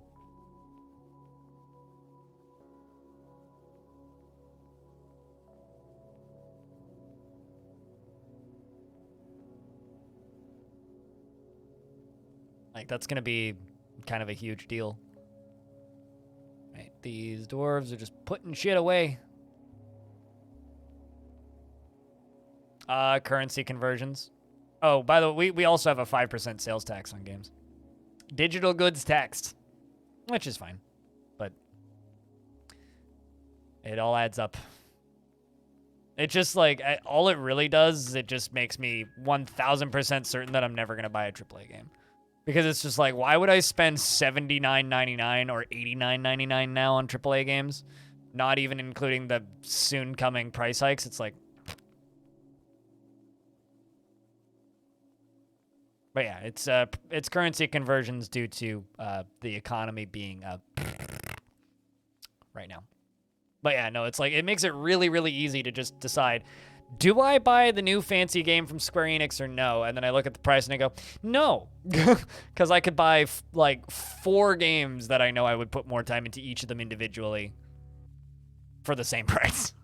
So it's like, it's pretty easy to just be like, yeah, no.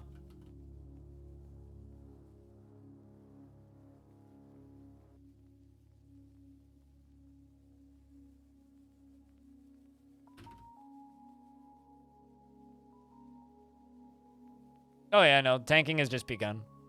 Literally the worst time ever for me too. But, you know, it is what it is. Yeah, like, you know, why am I blanking on the name of this video game? Cheese Runner. You know, Cheese Runner's not expensive, and it's a very good video game. Well, very good's maybe relevant, but it's a fun time, and it's very cheap. Oh my god, we should nominate... Chat, I just realized I'm nominating Cheese Runner for Better with Friends award because of how much like competing on leaderboards we've done with it. But I know it won't have a chance. I believe.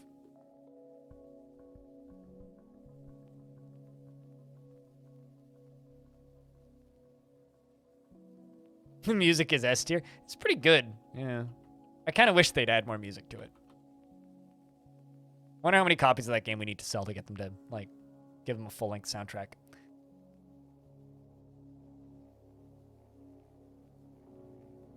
I mean, I feel real bad for, there's, like, I need to go look at the full list again for Eskins, but there's some places, like, I think it's Brazil, got, like, a 200% price hike on games, which just blows. Like, it just sucks.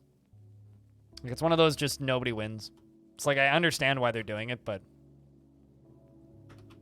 it just sucks.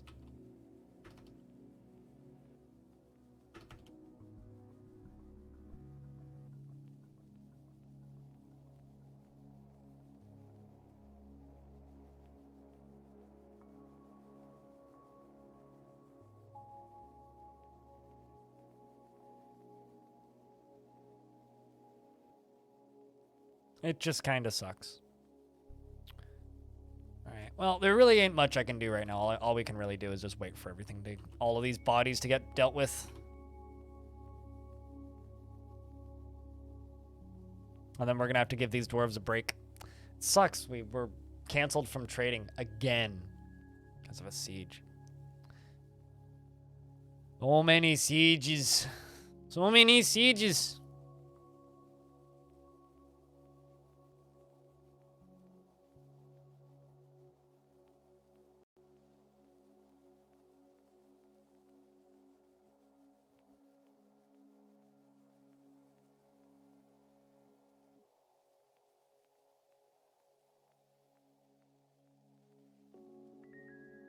Oh, huh. That, new game in the Surviving series from Paradox actually has a page now. This doesn't look very good. I know that's just like initial impressions of screenshots, but kind of ugly looking.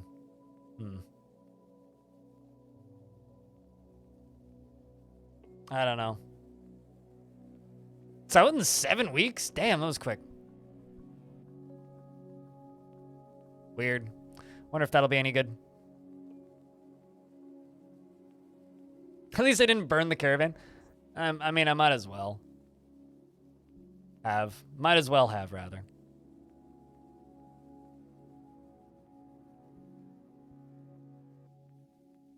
Yeah, I don't know. At a quick glance at that game, doesn't look particularly appealing.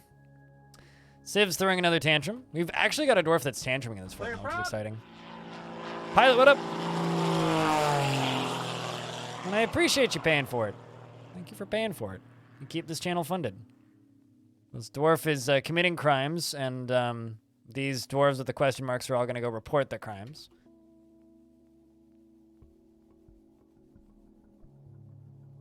Yeah, there's a lot of report crimes happening. Don't actually know what crime was committed, but probably it's just punching people.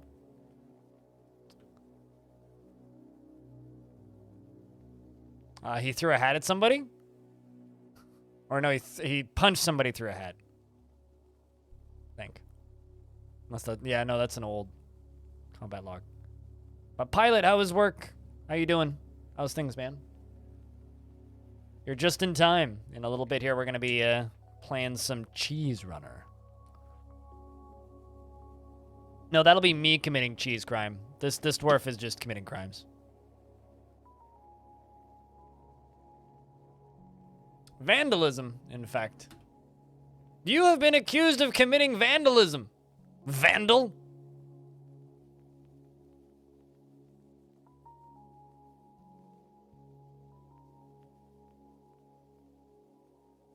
Is your frustration with a coworker? How can I do this task in Excel easier? Shows simple solution. Oh, that's too hard. I'll never be able to do that. You know, people who are like self-described tech illiterate are the worst. Okay, so 29 days in prison in exchange for vandalism.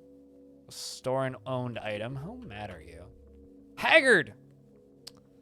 Want to practice a craft?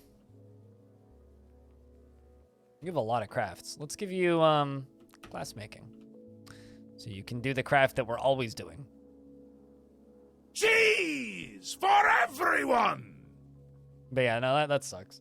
That was always something that drove me nuts back when I had normal people jobs, was the constant frustration of people that are just self-described tech illiterate, which isn't, they're tech illiterate because like they're definitely on 5 different social media platforms and know exactly how tech works. They're just tech illiterate so that they don't have to do as much work, and it just fucking blows. Like they are some of the worst kinds of people.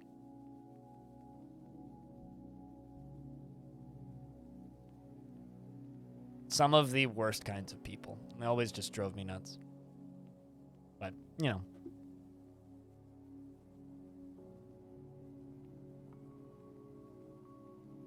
Just watching dwarves run around and do things. Put stuff away. We just had kind of a bad siege.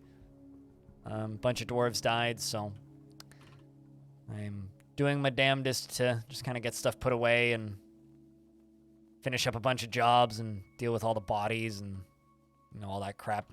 It's the normal dwarfy things, you know? deal with all the bodies, kill a lot of people, yada yada.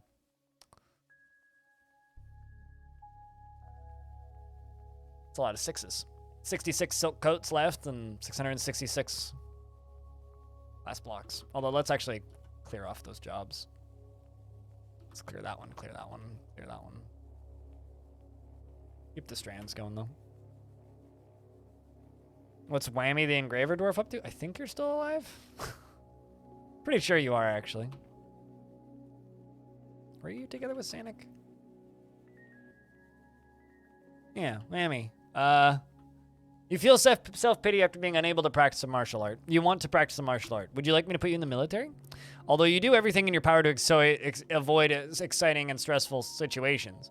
And you find something humorous in everything, no matter how serious or inappropriate. You're gripped by crippling shyness and you're not careful with resources when working on projects. Generally doing all right, I would say. You do want to practice martial art. You're going to pour some 14-year-old scotch? Damn right. Whammy would love to be in the military? All right. Well, Whammy, go join the squad whose entire, like, set just died. Because goblins are mean. And demons are meaner.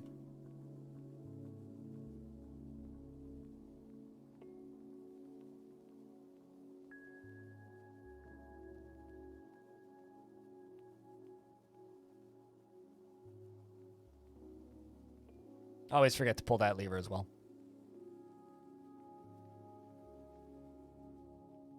But how's Whammy doing this evening? Considering Whammy Dwarf would love to join the military. Angry after dwelling upon getting into an argument. You got into an argument, got into an argument. Shaved, having clothes right off your body. Rarely jealous. Moved in most situations. Finds helping others emotionally rewarding. Quick to anger. Like happy or enthusiastic. Conflicted by this. Yeah. Sounds like a dwarf. Let's put you in the military. Let's H2O. I mean, eventually we're gonna have to go to this location here and try and rescue these dwarves back. Although they are getting moved around, which means they'll be harder to find.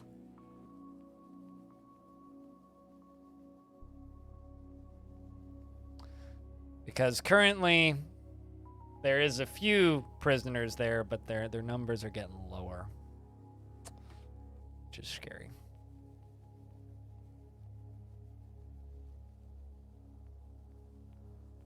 It is, in fact, scary.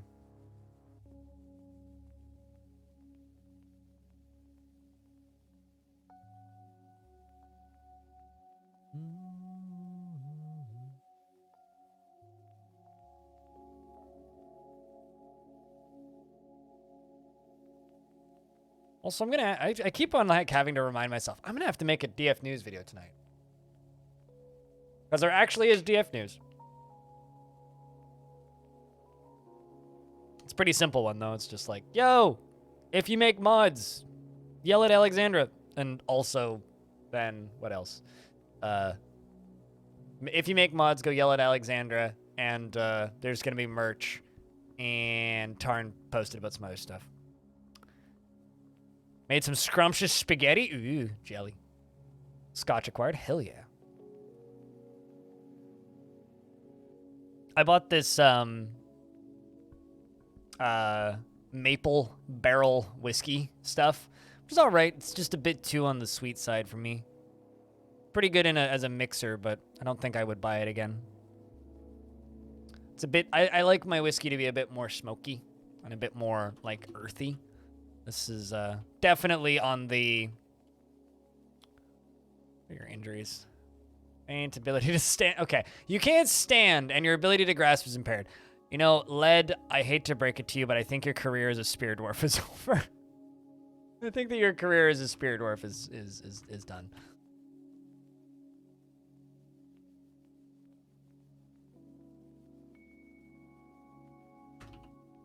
But, yeah, it's all right as a mixer, but I don't think I would go out of my way to get it again.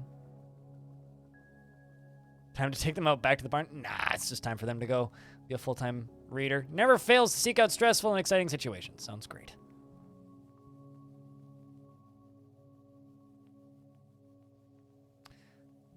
All 265 of them? Depends on how quickly they get tired, is what I would say. I'm not going to confirm or deny. It depends on, like, the gear that they have. But, I don't know. I've definitely killed, like, 200-something goblins and beak dogs and trolls with, like 20 dwarves before. But I don't know. Depends on their weapons and the gear that they have, how good the gear they have is, and when they get tired.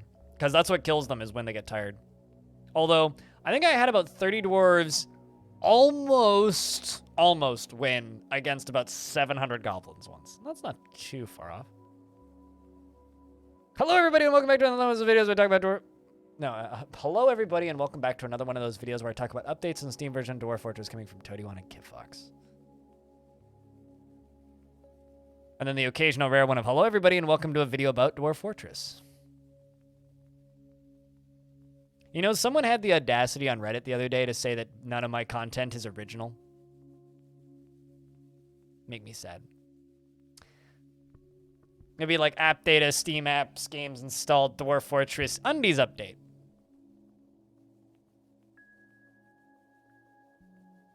They aren't original? You aren't original. Nah. God.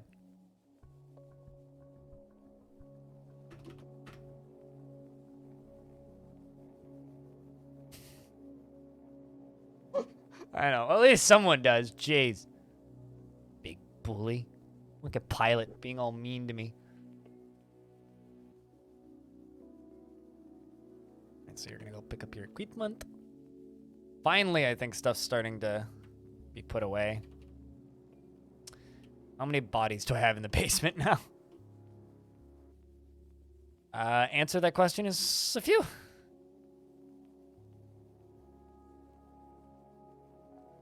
By saying that my videos aren't original. Unless you were saying that that person wasn't original for saying my videos aren't original, in which case, yeah, then I agree with you. Oh, okay. I read that as, like, you agreeing with that person, ironically. Because chat does that. That's how I read it.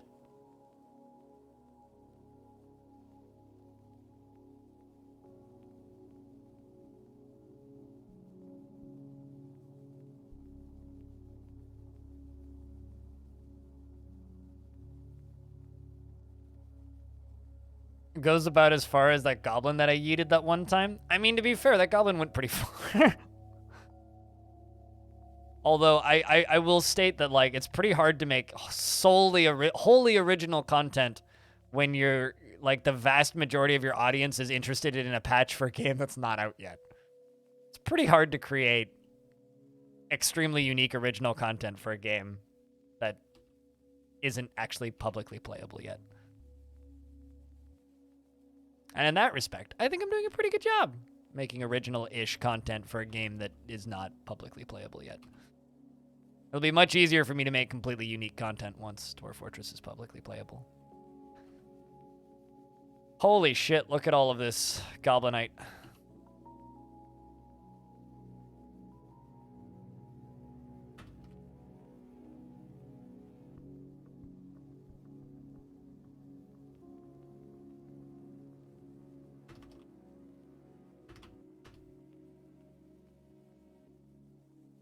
Holy shit, that's a lot of Goblinite.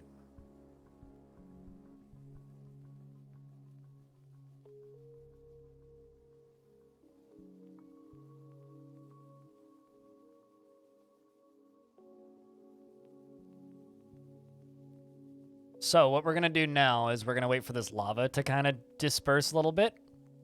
And then we're going to start melting down all of that iron.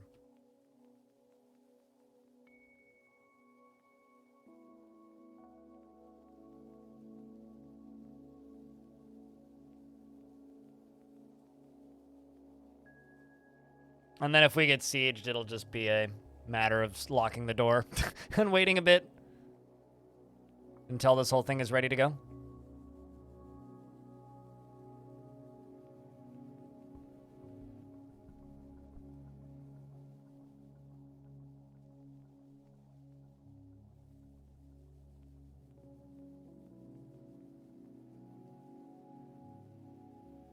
Okay. Also clearing out the bodies from up here. So many bits and pieces. You use a ridiculous HD tile set with some fancy non-functioning button overlay to click alongside of hotkeys and tell people you got an early copy, an early copy a month early. I mean, I could also just like take footage from previous stuff that they've done, claim that I recorded the footage, and pretend like it's a Let's Play. And then just loop Drinking Industry in the background. I'm sure that would also convince people it was original content too. Kind of unrelated, but tangentially related. There was a person who took that Matrix demo, the Unreal Engine Matrix demo, and put Superman in it and allowed you to fly around. Moment, pretty much. And put Superman in it and allowed you to fly around for free on itch, right? It's basically just like a tech demo for like a theoretical Superman game, except using the city from the Matrix demo. And another studio then took that demo straight up and put it on Steam for $50 and claimed it was theirs.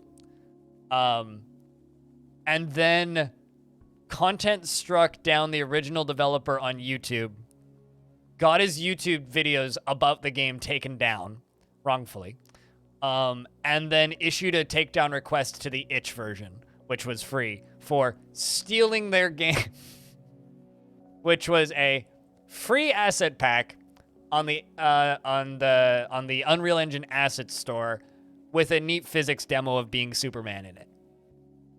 That was like largely fine and like pretty cool as like just like an indie project, right? But as a video game, not very good. Generally, is the way I would describe it. It's not great as a video game, but like, you know, neat project, right? That's unoriginal. Also, for some reason, this is making me think about you know, those guys that like got banned from Twitch for streaming WWE and MMA fights, but like pretending they were playing the video game. Just like, yeah, man, pushing the buttons. And then like, you know, got sued out the ass for redistributing pay-per-views, but like also kind of an amazing bit.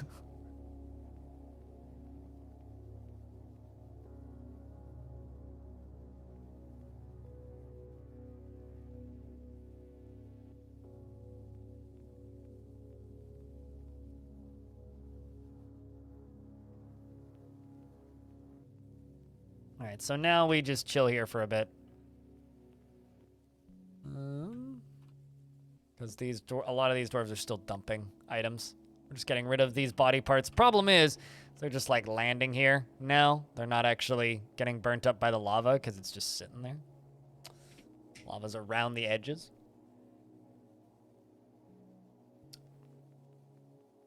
But I think that we will start melting down all of this iron armor tomorrow, chat room. But I think it is time for us to swap games. So what I have to say is we will be picking this fort up tomorrow and doing another full day of it tomorrow. But for today, I'm going to just press save.